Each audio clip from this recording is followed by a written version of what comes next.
जिन लोगों के पास बहुत ज़्यादा पैसा होता है, शोहरत, दौलत, उनके पास उतना ही ईगो होता है। जहाँ पैसा आएगा ईगो तो आएगी। कबीर साहब के बोल हैं कि लंका कोट सोने का भया, मूर्ख रावण क्या ले गया।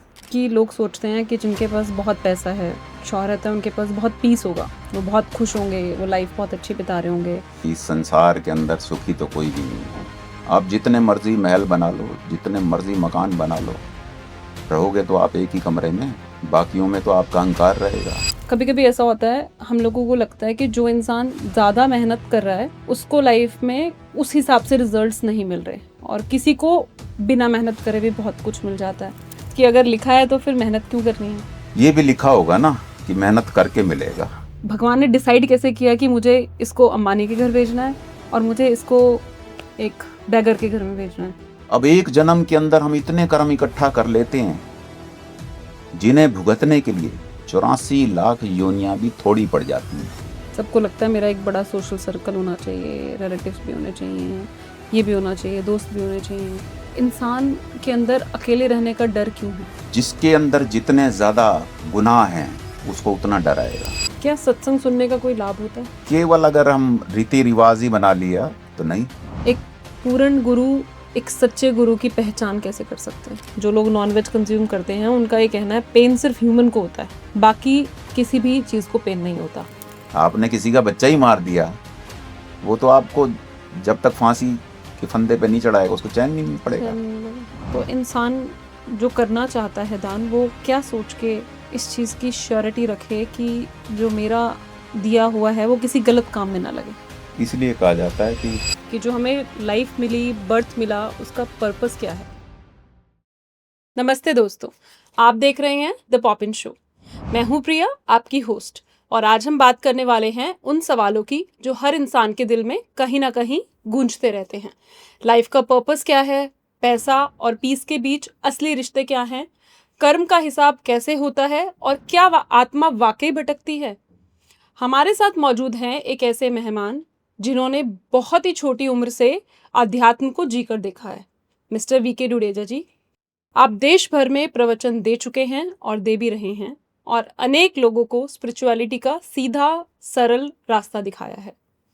आज हम उनसे पूछेंगे, क्या मंदिर, मस्जिद, गुरुद्वारा जाना ज़रूरी है या भगवान को कहीं और ढूंढना चाहिए? मेडिटेशन से असल में क्या होता है? क्या नज़र लगती है?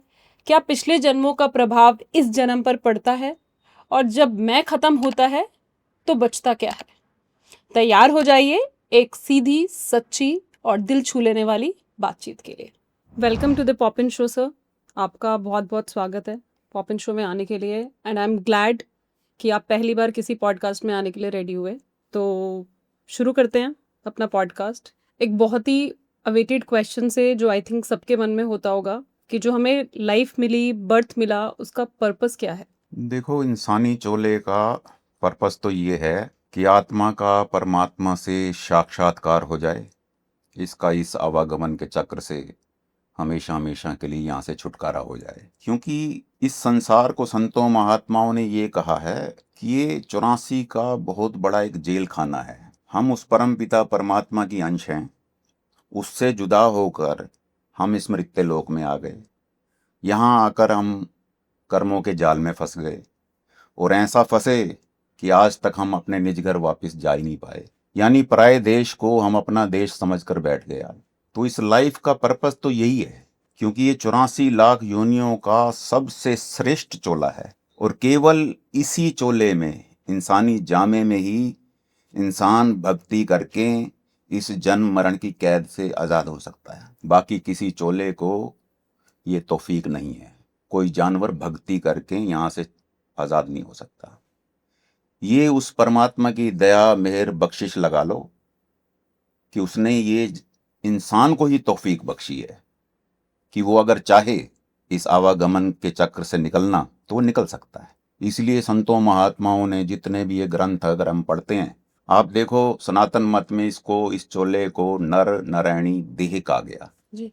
यानी इस नर के अंदर वो नारायण विराजमान है और अंदर से प्राप्त भी हो सकता है। गुरु नानक देव जी ने भी यही लिखा, हर मंदिर ए शरीर है ज्ञान रतन प्रगट होए। ये हरि का मंदिर है, तो इसका पर्पस तो यही है कि हमेशा हमेशा के लिए ये इससे छुटकारा पा सकता है और अपने निज घर वापस जा सकता है, सच्चा सुख सच्ची शांति हासिल कर सकता है। और इसीलिए हमें ह्यूमन बर्थ मिला है, ताकि हम निकल पाए। बिल्कुल, क्योंकि 84 लाख योनियां भुगतने के बाद जाकर ये एक अवसर मिलता है उसकी तरफ से कि अगर तू बेचैन है, यहाँ पे तेरा दिल नहीं लगता, तुझे अच्छा नहीं लगता, तो अपने निज घर वापस जाना चाहता है तो जा सकता है। Similarly my second question is कि ऐसा देखा गया है अमूमन जिन लोगों के पास बहुत ज़्यादा पैसा होता है, शोहरत, दौलत, उनके पास उतना ही ईगो होता है। मे बी उनका पॉइंट ऑफ व्यू ये कहता है कि पैसा is the most important thing in life. आपको क्या लगता है कि ऐसा ही है कि पैसा ही सब कुछ है? क्या पैसा ही ईगो लाता है, या उनको लगता है वो पैसे से सब कुछ खरीद सकते हैं? जहां पैसा आएगा ईगो तो आएगी, स्वाभाविक है, अहंकार तो आएगा। ये भी गुरु नानक देव जी के बोल हैं कि माया संच राजे अहंकारी। राजा महाराजाओं के पास होती है, पर साथ ही अहंकार भी तो आ जाता है जी, माया के आ जाने से अच्छे भले आदमी की चाल ढाल बदल जाती है, बिल्कुल नजरिया बदल जाता है। बिल्कुल। माया में लिप्त इंसान आदमी को आदमी नहीं समझता, और इस तरह फिर ये खोटे खोटे कर्मों का भागी बन जाता है, और जब हिसाब देना पड़ता है तब रोता है। अगर ये ईगो अहंकार इसके अंदर है, अगर विचार करें, तो कबीर साहब के बोल हैं कि लंका कोट सोने का भया, मूर्ख रावण क्या ले गया। जी, बिल्कुल। हमारे और आपके पास तो कितना धन होगा। आपने लंकापति का उदाहरण दिया कि जिसका महल ही सोने का था, पूरी लंका सोने की थी, और तीनों वेदों का टीकाकार पंडित और महाबली, बिल्कुल। सब कुछ होने के बावजूद यहां से ले तो कुछ नहीं गया। तो ये जो माया अगर मिलती है, उसकी दया से अगर आती भी है, तो इससे सेवा लेनी चाहिए, जैसे कि ना कि इसका अहंकार करना चाहिए। सेवा परोपकार करे, जरूरतमंद की सेवा करे, किसी का भला करे। अहंकार करके क्या करेंगे? अहंकार तो किसी का रहा ही नहीं। इसके अंदर एक और उदाहरण मैं आपको देना चाहूंगा। बाबा फरीद ने कहा है कि पास दमामे, दमामे यानी आजकल तुम रुपए कहते हैं, फरीद साहब के समय की बात है, उस समय करेंसी को दाम कहते थे, दमड़ी, दमड़ी चलती थी उस वक्त। तो आपने कहा पास दमामे छत सिर भेरी सड्डो रड, जाए सुते जिरान में थिए अतीमा गड। कहते हैं जिनके पास बेशुमार दौलत थी, कोई हिसाब ही नहीं है, छत सिर, जिनके सिर पर छतर झूलते थे, भेरी सड्डो रड यानी जिनके आने से पहले नगाड़े बजाए जाते थे, शहनाइयां गूंजती थी कि शहनशाह आलम आ रहे हैं। हाल क्या हुआ उनका?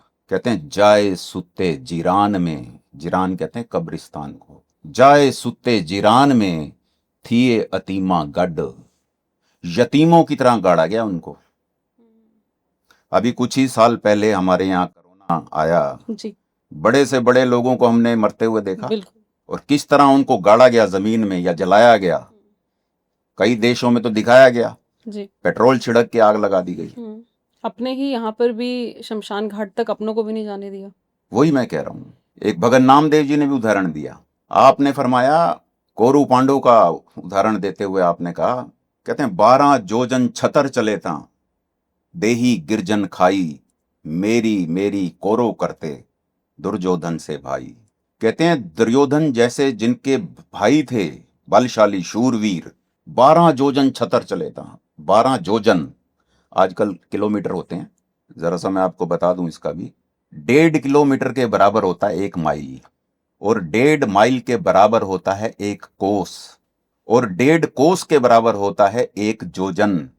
तो आपने कहा 12 जोजन छतर चले था। जब महाभारत युद्ध हुआ 12 जोजन तक, यानी लगभग अगर हम कैलकुलेट करें तो 60 किलोमीटर, 60 किलोमीटर तक सेना ही सेना थी, और उसके अंदर इतने शूरवीर बलशाली जिनके सिर पर छतर झूलते थे। 12 जोजन छतर चले ना, छतर ही छतर दिखाई देते थे दूर दूर तक, एक से एक बलशाली था, उनके रथ थे वहां। लेकिन हाल क्या हुआ उनका भी, जो मेरी मेरी करते थे कि मैं जी, 10,000 हाथी का बल, दुर्योधन जैसे भाई अहंकार में डूबे रहते थे। नारायणी सेना उनके पास थी, कौरवों के पास। तो 60 किलोमीटर लंबी सेना जब युद्ध में उतरी, हाल क्या हुआ उनका?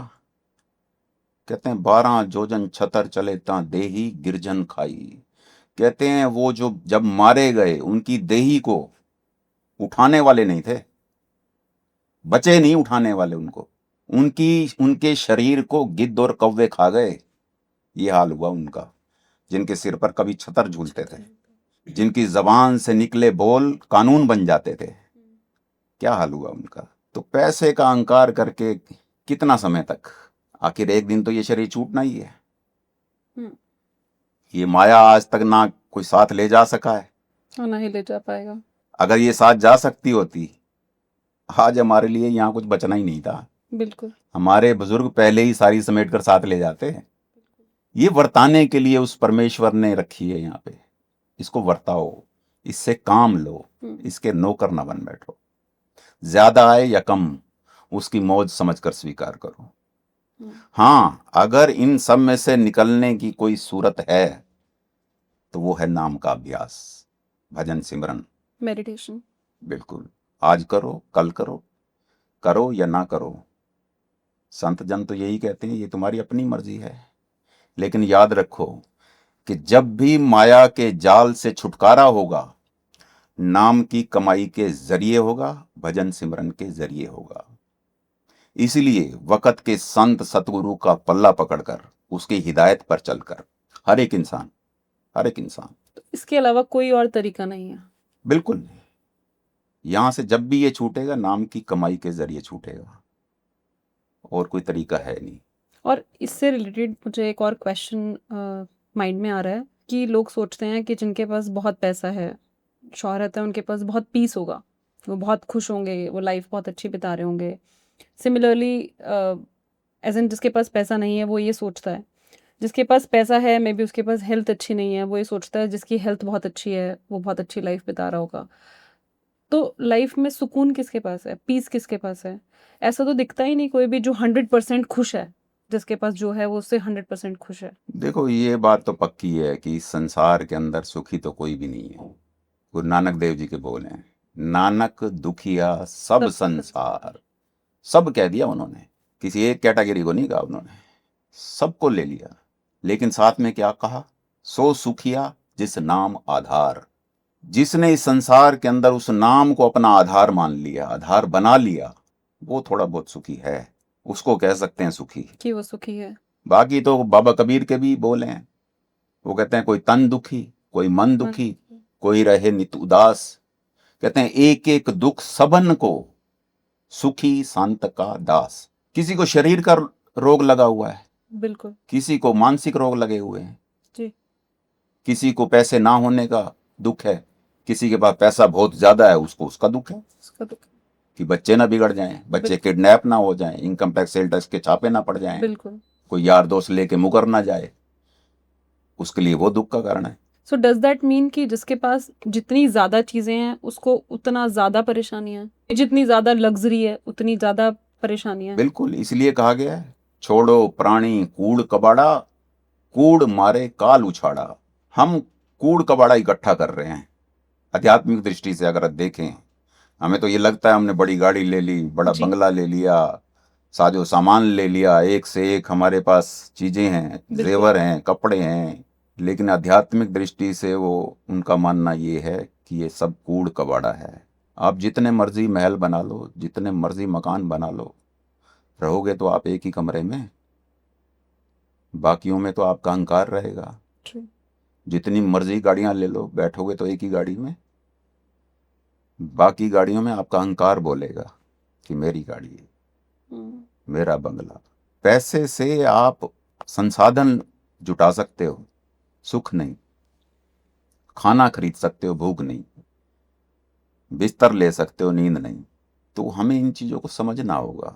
गुजारे लायक जितना जरूरी है उतना संसार में हमें बर्ताव रखना है, लेकिन केवल इसी को ही लक्ष्य मान लेना, ये समझदारी नहीं है। बहुत लोग ऐसा सोचते हैं कि कुछ लोग बहुत मेहनत करते हैं, मे बी एकेडमिक्स में, अगर एक बच्चे का एग्जाम्पल लें स्कूल में, और मे बी करियर में for getting a better job, और मे बी अपनी पर्सनल लाइफ में, और कुछ लोग बहुत कम मेहनत करते हैं। और कभी कभी ऐसा होता है, हम लोगों को लगता है कि जो इंसान ज़्यादा मेहनत कर रहा है उसको लाइफ में उस हिसाब से रिजल्ट्स नहीं मिल रहे, और किसी को बिना मेहनत करे भी बहुत कुछ मिल जाता है। तो ऐसा क्यों होता है? देखो, हर इंसान अपने साथ अपनी प्रारब्ध लिखवा के लाया है। सबके मस्तक पर लिखा जा चुका है उसने कितने श्वास लेने हैं, कौन सी जमीन पर रहना है, क्या खाना है, कहाँ विचरना है, कब उसने वापस जाना है। ये हमारी प्रारब्ध में पहले लिखा जा चुका है, वो तो मिलेगा ही। अब ये अलग बात है कि ऐसा भी नहीं लेना चाहिए कि प्रारब्ध में लिखा हुआ है तो हम तो कुछ मेहनत करें। क्यों करें? एग्जैक्टली यही क्वेश्चन आता है कि अगर लिखा है तो फिर मेहनत क्यों करनी है? ये भी लिखा होगा ना कि मेहनत करके मिलेगा। कोई भी इंसान यहाँ बिना कर्म किए रह नहीं सकता। ये विचार भी फिर उसके अंदर अपने आप आएंगे कि ये करना पड़ेगा, अपने आप तो मिलेगा नहीं, क्योंकि उसको करनी करके मिलेगा। अगर हम ये बोलें कि किसी को बिना मेहनत करे मिल रहा है और किसी को मेहनत करके भी नहीं मिल रहा, इज दैट प्रीवियस कर्मास? बिल्कुल, हर एक की अपनी अपनी प्रारब्ध है। देखो, हमारे जन्म से पहले हमारे से किसी ने पूछा नहीं कि कहाँ जन्म लेना चाहते हो, बिल्कुल किस देश में, किस समय, किस हालात, किस परिवार, बिल्कुल किस समाज में जाना चाहते हो। जी, किसी ने नहीं पूछा। नहीं पूछा। ये उस परमात्मा का अपनी एक प्रक्रिया है उसकी, कि हमारे जिस तरह के कर्म होते हैं उसके अनुसार जहां हमारे कर्मों का भुगतान आसानी से हो सकता है, ओके उस समाज में, उस परिवार में, उस घर में हमारा जन्म हो जाता है। ओके अब बेहतरी इसी में है कि वहां पर रहते हुए खुशी खुशी हमें अपने कर्मों का भुगतान देना चाहिए। तो आपने उस क्वेश्चन का आंसर दे दिया जो मैं आगे पूछने वाली थी। ये भी क्वेश्चन एक माइंड में था कि कोई इंसान अंबानी के घर, मे बी अडानी के घर, और may be the richest of the person के घर में पैदा हो रहा है, और कोई इंसान एक बिल्कुल as low as maybe एक भिखारी के घर में पैदा हो रहा है। तो अब बच्चे ने तो आते ही कर्म करना स्टार्ट नहीं कर दिया, राइट? तो उसका जन्म का बेसिस क्या है? मतलब भगवान ने डिसाइड कैसे किया कि मुझे इसको अंबानी के घर भेजना है और मुझे इसको एक बैगर के घर में भेजना है? How is that decided? देखो, वो प्रारब्ध तैयार होती है ना। 3 तरह के कर्म हैं। एक है प्रारब्ध कर्म, दूसरे हैं क्रियमान कर्म, तीसरे हैं संचित कर्म। क्रियमान कर्म जो अभी हम कर रहे हैं, क्योंकि इंसान की योनि केवल एकमात्र एक ऐसी योनि है जो भोग योनि भी है और कर्म योनि। कर्म योनि भी है, करेक्ट। बाकी किसी भी योनि के अंदर आप कर्म नहीं कर सकते, आप केवल भोग भोगोगे सकते हो, उसको। हाँ जी। तो इंसान के अलावा बाकी तो सारी भोग योनियां हैं। इंसान जो आज कर्म किए जा रहा है ये क्रियमान है। अब एक जन्म के अंदर हम इतने कर्म इकट्ठा कर लेते हैं जिन्हें भुगतने के लिए 84 लाख योनियां भी थोड़ी पड़ जाती हैं। मिसाल के तौर पर, एक कोई दरिंदा है, उसने अपनी लाइफ में सैकड़ों लोगों को बलि चढ़ा दिया, तो उसको भी सैकड़ों बार मरना पड़ेगा। कर्म का हिसाब तो ये कहता है। अगर ये माने तो गिव एंड टेक है तो सैकड़ों बार अगर उसको मरना पड़ेगा तो वो एक जन्म में एक बार ही तो मर सकता है। बाकी के उसके जो कर्म होते हैं वो संचित कर्मों के स्टोर में जमा हो जाते हैं। अच्छा, और उन्हीं संचित कर्मों के भंडार में से हर बार केवल कुछ ही कर्म निकालकर हमारी एक नई से नई प्रारब्ध बन जाती है, जिसे भुगतने के लिए हम इस संसार में आते रहते हैं। मेरा कहने का मतलब यह है कि एक जन्म के अंदर हम इतने कर्म इकट्ठा कर लेते हैं जिन्हें भुगतने के लिए 84 लाख योनियां भी अगर भोग लें वो भी थोड़ी पड़ कम पड़ जाती है। जाते हैं। इसलिए कर्मों का सिलसिला कभी समाप्त होता ही नहीं। इसलिए ये 84 लाख योनियों का चक्र जब से सृष्टि बनी निरंतर चल रहा है। और क्या ये कर्म सिर्फ ह्यूमन बर्थ वाले काउंट होते हैं, या बाकी योनियों के? फॉर एग्जाम्पल कोई एनिमल बन गया या बर्ड बन गया या कोई और योनि में जन्म ले लिया, कर्म तो वो तब भी कर रहे होंगे, वो केवल भोग रहे हैं, उनके कर्म नहीं काउंट होते। कर्म वो सिर्फ कर्म ह्यूमन कर ही नहीं सकते, कर ही नहीं सकते। वो केवल भोग योनि है। करेक्ट। केवल इंसान की योनि है जो भोग भी रही है, नए कर्म कर भी कर्म रही है। बना भी रही है। बट कुछ लोग ये मानते हैं कि कुछ कुछ इंस्टेंट कर्मास भी होते हैं, कि अगर हमने इस जन्म में फॉर एग्जाम्पल किसी के साथ गलत किया, किसी का दिल दुखाया या चोरी किया वॉटेवर, और कभी कभी हमें रियलाइज़ होता है कि हमारे साथ इंस्टेंटली गलत हुआ उसी टाइम, फिर हमें अंदर से आवाज़ आती है और लगता है कि हमने किसी का गलत किया था इसीलिए हमारे साथ ऐसा हुआ। तो क्या वो उसी कर्म का इंस्टेंट फल होता है, या ये हमारे माइंड का ये एक हमारी सोचनी है। ओके, जो अब कर रहे हैं वो आगे भुगतेंगे। इस जन्म में नहीं भुगत सकते? नहीं, ओके, जो पहले किया वो अब भोग रहे हैं, जो अब कर रहे हैं वो आगे जाके आगे जाके भुगतेंगे। भुगतेंगे। वो हमें इसलिए लगता है क्योंकि हमने किया और हमारे सामने फिर उसका रिजल्ट आ आ गया, गया, वो मेल ऐसा बन गया, बिल्कुल तो हमें लगता है कि हमने ऐसा बुरा किया था, हमारे साथ बुरा ऐसा हो हो गया। गया, बिल्कुल लगता है। ऐसा बहुत सारे लोगों में या फिर ऐसे बहुत सारे स्टेट्स में ऐसा कहा जाता है कि हमारी आत्माओं से या हमारे एंसेस्टर्स जो इस लाइफ में नहीं रहे अब, उनसे बातचीत हो सकती है। क्या ऐसा पॉसिबल होता है कि हम अपने एंसेस्टर से बात कर पाएं? देखो, उसके लिए बहुत कमाई चाहिए, बहुत रसाई चाहिए। ऐसा एक वाक्या मैंने सुना है, एक दरियाई लाल कपूर हुआ करते थे, उनका अपनी मदर से बड़ा मोह था, अच्छा, बहुत ही ज्यादा मोह था, और उनकी मदर चोला छोड़ गई। अब वो उनके वियोग में, क्योंकि मोह था उनका, बिल्कुल मदर थी। और रहते भी वो डेरे में थे। जहां तक मैं समझता हूँ ये शाहिद कपूर, पंकज कपूर उन्हीं के वंशज हैं ये। अच्छा, हाँ जी। ओके, अब क्योंकि उनकी अपनी कमाई थी नहीं कि वो अपनी मदर को से बात कर सकें, तो डेरे में जो और लोग नाम का अभ्यास करने वाले थे, कमाई वाले जीव थे, रसाई वाले थे, वो उनके पास जाकर बैठते थे और रोजाना उनसे पूछते थे कि मेरी मदर के बारे में बताओ, कि मेरी मदर इस वक्त कहाँ पे होगी, अच्छा, वो ठीक है या किसी और चोले में है, या किसी मंडल पर है, या मुकत हो चुकी है, मैं उसका हाल जानना चाहता जाना हूँ। चाहता। तो जो डेरे के लोग थे, जो कमाई वाले, वो उसको टाल मटोल करते रहते थे, लेकिन वो भी जिद पे अड़े रहे, रोजाना जाके पूछते थे। आखिर एक बार किसी जीव ने उनको बोल दिया कि ठीक है, मैं कल बताऊंगा आपको। अभ्यासी थे वो मेडिटेशन पर बैठे, उन्होंने अंदर उनसे बात की, उनकी मदर से। अच्छा, उनको बोला कि भाई वो आपका बेटा दरियाई लाल कपूर रोजाना हमारे पास आकर बैठता है और रोजाना एक ही बात पूछता है कि मेरी माँ के बारे में बताओ। बताओ। तो उसकी माँ की वर्डिंग क्या थी? उन्होंने कहा, कौन सा दरियाई लाल कपूर? वो हैरान हो गए। उन्होंने कहा, वो तो आपके मुंह में इतना डूबा हुआ है डूबा। और आप कह रहे हो कौन सा दरियाई लाल कपूर? कहने लगे, मैंने तो उस धरती पर कितने दरियाई लाल कपूरों को जन्म दिया है, आप किसकी बात कर रहे हो? मेरा कहने का भाव यह भी है कि इस धरती पर, कहते हैं सुई की अगर नोक रखो, उस नोक के नीचे हजारों लोगों की राख है। इतने जन्म हम इस धरती पर ले चुके हैं, ना जाने कितनी बार आए, कितनी बार गए। गए। तो खैर, तो उन्होंने फिर उनको बताया कि वो दरियाई लाल कपूर जो डेरे में आपके साथ रहता था। तब उन्होंने कहा कि उसको कहो कहो कि भाई वो नाम का अभ्यास करे, मेरी चिंता ना करे, अच्छा, मैं अपने सतगुरु के साथ हूँ और मौज में हूँ। तो अगर कमाई हो जीव की, अभ्यास हो, जरूर बात कर सकता है। Again all depends upon meditation.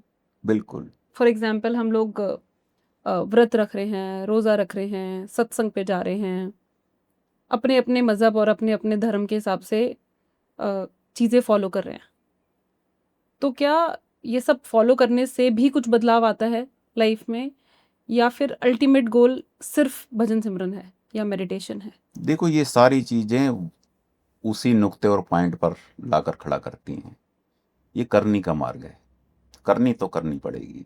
Sai Bulleh Shah के बोले हैं, लख वार जे करे इबादत, कदे न बने नमाजी, जे कर प्यार न होसी पल्ले, रब नथी सी राजी। जब तक उससे हमारा प्रेम जागृत होगा नहीं, तब तक हमारा काम बन नहीं सकता। कहते हैं, सजदे कर कर घिस गए मत्थे, नारब तीरथ नारब मक्के, जिन पाया तिन दिल विच यार। वो बाहर नहीं है, वस्तु कहीं ढूंढे कहीं, किस भी दावे हाथ, चीज आपके अंदर है, खोज बाहर रहे हैं, प्राप्त कहां से होगी। सत्संग सुनते हैं, बड़ी अच्छी बात है, सुनना चाहिए, लेकिन सुनने के साथ उसको समझना चाहिए, फॉलो और समझने के बाद उसमें समा जाना चाहिए, तब आपके जीवन में बदलाव दिखेगा। केवल उसको एक रस्म, एक रिवाज ही बना दिया कि जाना जरूरी है या ये करना जरूरी है, वो हम अपने आप को धोखा दे रहे हैं, और शायद दूसरों को भी। अमला उत्ते होण नबेड़े, खड़ी रहणगियां जाता। वहां आपके अमल देखे जाएंगे, आपकी करनी देखी जाएगी। वहां ये नहीं देखा जाएगा कि आपने कितने सत्संग सुने, कितने तीर्थ स्थलों पर आपने, सरोवरों पर स्नान किया, कितनी जगह आपने मत्था टेका, कितना दान पुण्य किया। वहां इन चीजों के कोई मायने नहीं। कोई गिनती नहीं है। नानक के घर केवल नाम, कर्मी कर्मी होए विचार। वहां आपके कर्म देखे जाएंगे कि आपने किया क्या। कर्म से रिलेटेड ही, फॉर एग्जाम्पल अगर हम अपना एग्जाम्पल लेते हैं, हर किसी को लाइफ में अकेले रहने से बहुत डर लगता है। सबको लगता है मेरा एक बड़ा सोशल सर्कल होना चाहिए, रिलेटिव्स भी होने चाहिए, ये भी होना चाहिए, दोस्त भी होने चाहिए। इंसान के अंदर अकेले रहने का डर क्यों है? देखो, अकेले रहने, वो तो समाज, आज जो चारों तरफ हालात हैं, एक तो वो भी वजह है। दूसरा, जिसके अंदर जितने ज्यादा गुनाह हैं उसको उतना डर आएगा। सबसे बड़ा डर क्या होता है? मौत का। इससे ज्यादा और क्या हो जाएगा? ज्यादा से ज्यादा मौत ही तो आ जाएगी, कोई मार ही तो देगा, और क्या Correct. करेगा। हाँ, सबसे बड़ा फियर यही है। यही है। बाबा कबीर क्या कहते हैं? जिस मरने ते जग डरे, मेरे मन आनंद। क्यों? कहते मरने ही ते पाइए पूर्ण परमानंद। जिसके अंदर जितनी संसार की वासनाएं ज्यादा होंगी उसको उतना ही मरने से डर आएगा, और जिस दिन ये वासनाएं समाप्त हो जाएंगी, बाबा कबीर के बोल तो अपने आप ही जबान पे आ जाएंगे। फिर तो पहले मरण कबूल कर, जीवन की छडास। जिन बच्चों के एग्जाम नजदीक होते हैं और जिनकी तैयारी पूरी हो जाती है, वो तो कहते हैं जल्दी से एग्जाम हो जाए, और एग्जाम होने से पहले वो अपनी किताबें भी बेच देते हैं। उनसे पूछो कि रिजल्ट तो अभी आया नहीं, वो कहते हैं हमें पक्का यकीन है, पास हैं। कॉन्फिडेंट होता है। ठीक इसी तरह जिसकी यहां तैयारी पूरी हो गई, वो तो फिर मौत का इंतजार करता है। जिस मरने पे जग डरे, मेरे मन आनंद। मरने ही ते पाइए पूर्ण परमानंद। बाबा कबीर ने यह भी कहा कि बोहर हम काहे आवेंगे, कि क्यों आएंगे दोबारा। कहते हैं दर्शन छोड़ भय समदर्शी, एक को नाम ध्यावेंगे। फिर तो ऐसी बुलंदी अंदर से आ जाती है, उससे बड़ी पावर तो और कोई है नहीं। जब उसका साथ मिल गया तो सारे डर खत्म हो जाते हैं। और फिर आई थिंक आपको किसी का साथ भी नहीं चाहिए। बिल्कुल नहीं। हम उससे जुदा हैं, इसलिए हमें ये डर सताते हैं। और दुनियावी रिश्तों के पीछे भाग रहे हैं। परमेश्वर ते विछड़िया, व्यापे सभ्य रोग। जैसे उससे जुदा हुए, ये सारी चीजें खाने को भागती है। जैसे हजूर एक मिसाल दिया करते थे, बच्चा अपने बाप के साथ मेला देखने गया, बाप की उंगली पकड़ी हुई है उसने, उसको मेला बड़ा अच्छा लग रहा है। वो झूले, वो रंग बिरंगी लाइटें, खिलौने, खाने पीने की चीजें, सब वो अट्रैक्ट रंग करते हैं। तमाशे, बड़ा खुश होता है वो बच्चा। लेकिन उसी चकाचौंध के अंदर गलती से, जाने अनजाने, बाप की उंगली छूट जाती है। और जब उसे इस बात का एहसास जागता है, जब उसका बाप उसको नजर नहीं आता, तब वही झूले, वही खिलौने, वही दुकानें, वही रंग बिरंगी लाइटें उसको चुभने लग जाती चुभने हैं। लगती है। तो हम भी अपने बाप से, उस परम पिता परमात्मा से जुदा होकर इस मृत्यु लोक में घूम रहे हैं, इसलिए ये सारी चीजें चुभती हैं, चुभती हैं। इसलिए भय लगता है। क्योंकि इंसान अपने आप को उस सोशल सर्कल में बांधे रखना चाहता है और एक दूसरे के साथ रहना चाहता है, तो वो एक दूसरे से अपनी लाइफ को कंपेयर भी बहुत करता है। उसको लगता है कि सामने वाला सुखी है और मैं दुखी हूँ, मतलब मेरे पास जीवन के सारे दुख हैं और सामने वाले को भगवान ने बहुत कुछ दे दिया है। देखो, ये विनती तो मैंने पहले भी की कि इस संसार में सभी दुखी हैं। ये तो हमारा भ्रम होता है कि सामने वाला सुखी है। जब आप उसके साथ बैठोगे थोड़ी देर, तो उसके भी दुख फूट फूट कर बाहर निकलेंगे। जैसे फोड़े में से मवाद निकलती है, ऐसे ही लोगों के दुख फूट फूट कर बाहर निकलते हैं। गुरु घर की वाणी कहती है कि जिस मानुख पे करूं बिनंती, सो अपने दुख भरया। आज आप किसी से बात करके देख लो, कि यार मेरे सिर में बहुत दर्द रहता है, वो कहेगा मेरी छाती में दर्द रहता है। आप किसी को कहो मेरे को थायराइड है, वो कहता है मेरे को शुगर भी है, बीपी भी है मेरे को। तो पर फिर भी ह्यूमन माइंड को ये लगता है कि सामने वाला सुखी है। यही तो भ्रम है। भ्रम क्या होता है? जो हो ना पर प्रतीत हो कि है, उसे भ्रम कहते हैं। इसी भ्रम के कारण ही तो संसार भाग रहा है। उसको लगता है कि शायद खाने पीने की चीजों में सुख है, राजनीति में सुख है, महंगे ज्वेलरी महंगे कपड़े पहनने में सुख है, भोग विलासों में सुख है, घूमने फिरने में सुख है, ज्यादा पढ़ाई पढ़ लिख के आलिम फाजिल होने में सुख है, ज्यादा धन कमाने में सुख है। सहजोबाई ने तो सारे ही भ्रम दूर कर दिए। अपनी वाणी में सहजोबाई ने कहा, धनवंते सभी दुखी, निर्धन है दुख रूप, साध सुखी सहजो कहे, जिन पायो भेद अनूप। कहते हैं धन वाले तो सारे दुखी हैं, निर्धन है दुख रूप। निर्धन तो दुख का रूप है ही, लेकिन निर्धन को किस चीज का दुख होगा? रोटी कपड़े का, बस कि मेरे और पास क्या है? पैसा नहीं है, दैट्स इट। लेकिन धन वाले को तो सैकड़ों दुख हैं। बड़े बड़े जो दिखे लोग, तिनको स्तावे चिंता रोग। धनवंते सभी दुखी, सार सबके बारे में कह दिया उन्होंने, धनवंते सभी दुखी, निर्धन है दुख रूप, साध सुखी सहजो कहे, जिन पायो भेद अनूप। कि जिसने उस अनूप भेद को पा लिया जो अंदर है, वो सच्चा नाम।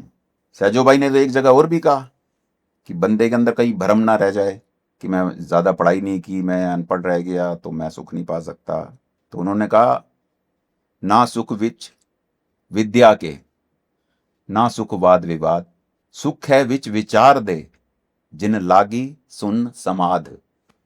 कहते हैं इस भ्रम में मत रहना कि शायद हम बहुत ज्यादा पढ़ लिख जाएंगे, आलिम फाजिल हो जाएंगे तो सुखी हो जाएंगे। पढ़या मूर्ख आखिए, जित लब लोभ अहंकार। जिसके अंदर लोभ भरा पड़ा है, अहंकार भरा पड़ा है, ऐसी पढ़ाई का क्या फायदा? बाबा कबीर ने भी कहा, वेद पुराण पढ़े का क्या गुण, खर चंदन जस भारा, राम नाम की गत नहीं जानी, कैसे उतरस पारा। कहते हैं ऐसी पढ़ाई का फायदा क्या हुआ हमें? वेद पुराण पढ़े का क्या गुण, खर चंदन जस भारा। कहते हैं जैसे गधे के ऊपर चंदन का भार लाद दो, उससे उसमें क्या बदलाव आ जाएगा? नहीं आएगा, उसके लिए तो बोझा ही है। उस पे मिट्टी का भार ला दो चाहे चंदन का, उसके लिए तो बराबर ही है। बराबर ही है। ठीक इसी तरह इंसान ही अपने ऊपर बोझे उठाए घूम रहा है। सहजो भाई ने एक जगह और भी कहा कि वो शायद फिर कहीं और भरम ना रह जाए। उन्होंने कहा, ना सुख विच ग्रस्त दे, ना सुख छड़ गया, सुख है विच विचार दे, संता शरण पया। कि मन में शायद ख्याल आ जाए कि घर बार छोड़कर जंगलों पहाड़ों पर जाकर समाधियां लगाकर बैठ जाएं, शायद सुखी हो जाएंगे। सहजो भाई कहते नहीं, और ना सुख विच ग्रस्त दे, गृहस्थी के अंदर भी सुख नहीं है। कि शायद सोचो कि भाई शादी हो जाएगी, बच्चे हो जाएंगे, सुखी हो जाएंगे, ऐसा भी नहीं है। इसलिए संत महात्मा दरमियान का रास्ता बताते हैं, बीच का रास्ता। जैसा कि हमारे सत्संग में भी बहुत बार फरमाते हैं, वो मेरे जहन में आ रहा है कि आपको कीचड़ में कमल की तरह बन के रहना है। बिल्कुल, गुरु नानक देव जी के बोल हैं, जैसे जल में कमल निरालम, मुर्गाई ने साणे, सुरत शब्द भव सागर तरिए, नानक नाम बखाने। जैसे कमल के फूल की जड़ें पानी के अंदर होती हैं, लेकिन फूल पानी से बाहर रहता है। मुर्गा भी सारा दिन पानी में तैरती है, जब उड़ती है तो सूखे परों के साथ उड़ जाती है। जब हम उसका आसरा लेंगे तब निर्वाह कर पाएंगे इस संसार में। नहीं तो ये जग तो, इस जगत के बारे में तो ये भी कहा गया कि ये जग काजल की कोठरी, कालक लागे ही लागे। यहाँ कोई भी इंसान बच नहीं सकता। आप देख लो, इतिहास उठा के देख लो, संतों महात्माओं के ऊपर भी कितने बड़े बड़े इल्जाम लगे, तो हमारी तो औकात ही क्या है। अब इसी के चलते हुए, क्योंकि इंसान इस चोले में रहते हुए एक कॉमन मैन के लिए उतना आसान नहीं है कि वो उसको इन सब चीज़ों की नॉलेज हो और वो इन सब चीज़ों से निकल पाए। इसीलिए यंग जनरेशन और बड़ी जनरेशन में भी डिप्रेशन का रेशो बहुत बढ़ता जा रहा है, क्योंकि हम लोग बहुत ज़्यादा कंपैरिजन, सोशल प्रेशर, और मे बी आपके सराउंडिंग में जो लोग रहते हैं उनका प्रेशर, उन सब की वजह से जो एक, आई थिंक मुझे लगता है कि एट टाइम्स की बहुत अर्ली एज में आप बहुत स्ट्रेस और एंजाइटी और डिप्रेशन का शिकार हो रहे हो। तो इसके लिए ह्यूमन को क्या करना चाहिए कि वो अपने आप को प्रोटेक्ट कर सके? ऐसी क्या चीज़ उनको डेली लाइफ में ऐसा कुछ, कोई ऐसा टेक्निक या कोई एक ऐसा प्रोसेस जो उनको एटलीस्ट थोड़ा प्रोटेक्ट करना शुरू कर दे इस चीज़ से? देखो, एक बाहर की दुनिया है, एक अंदर की दुनिया है। हम जब से पैदा हुए हमने देखा बाहर की दुनिया को, बैठे संसारियों के साथ। संसार पक्का होता गया, पता ही नहीं चला कब फंस गए। मैं मेरी में, तेरी मेरी में, वहमो भ्रमों में, बिल्कुल। दुनिया के रंग तमाशों में कब उलझ गए खबर ही नहीं लगी। परमार्थी के साथ बैठेंगे तो परमार्थ पक्का होगा, अंदर की दुनिया का पता लगेगा। जो ब्रह्मंडे सोई पिंडे, जो खोजे सो पावे। ये सारे ब्रह्मांड में जो कुछ देख रही हैं ये तो नकल है, इसकी असल हमारे अंदर पड़ी हुई है। संसार की किसी भी चीज के अंदर सुख है नहीं, तो उसको हासिल करके हम कर क्या लेंगे। ठीक है, हम शरीर में हैं, शरीर की अपनी ज़रूरतें हैं, उन ज़रूरतों को पूरा करने के लिए हमें काम करना चाहिए, लेकिन कितना। जिन चीज़ों के पीछे हम दिन रात भाग रहे हैं, जिन्हें संजोने की कोशिश में लगे हुए हैं, बड़ी से बड़ी कुर्बानी करने को तैयार हैं, हमें इस बात को समझना होगा उसमें जो सुख हम चाह रहे हैं वो सुख उसमें है नहीं, मिलेगा कहाँ से। हम ये विचार करके देख लेना कि जिनके पास ये चीज़ें हैं, जिन चीज़ों के पीछे आज हम भाग रहे हैं, ये चीज़ें किसी के पास तो आज हैं। बिल्कुल है। ऐसे अनेकों लोग हैं। बिल्कुल है। तो उनके साथ बैठ के देखें, जब उनको सुख नसीब नहीं हुआ तो हमें हो जाएगा। पर एज अ ह्यूमन कभी कभी लगता है जो हमारी रिस्पॉन्सिबिलिटीज़ हैं उसको, उसके चलते इंसान ऐसी बहुत सारी चीज़ें कर बैठता है जो मे बी उसको बाद में दुख देती हैं, या फिर जैसे फॉर एग्जांपल कि इंसान एक बारी को अपनी एक्सपेक्टेशंस को, अपने डिज़ायर्स को ख़त्म कर सकता है, बट अगर उसका आगे बच्चा है, वो उससे कुछ उम्मीद रखता है, उसके लिए इंसान मे बी, फॉर एग्जाम्पल अगर कोई 8 घंटे काम कर रहा है वो 16 घंटे करने लग जाएगा कि मैं अपने बच्चे की रिक्वायरमेंट पूरी करूँ, और फिर वो धीरे धीरे डिप्रेशन की जोन में चला जाएगा, बिकॉज ह्यूमन बॉडी की भी एक लिमिटेशंस है कि आप इतना काम कर सकते हो। बट उसको लगता है कि मेरे ऊपर जो रिस्पॉन्सिबिलिटीज़ हैं, मे बी मुझे अपने पेरेंट्स का करना है, मुझे बच्चों का करना है, मुझे अपने सराउंडिंग में ब्रदर सिस्टर्स का करना है।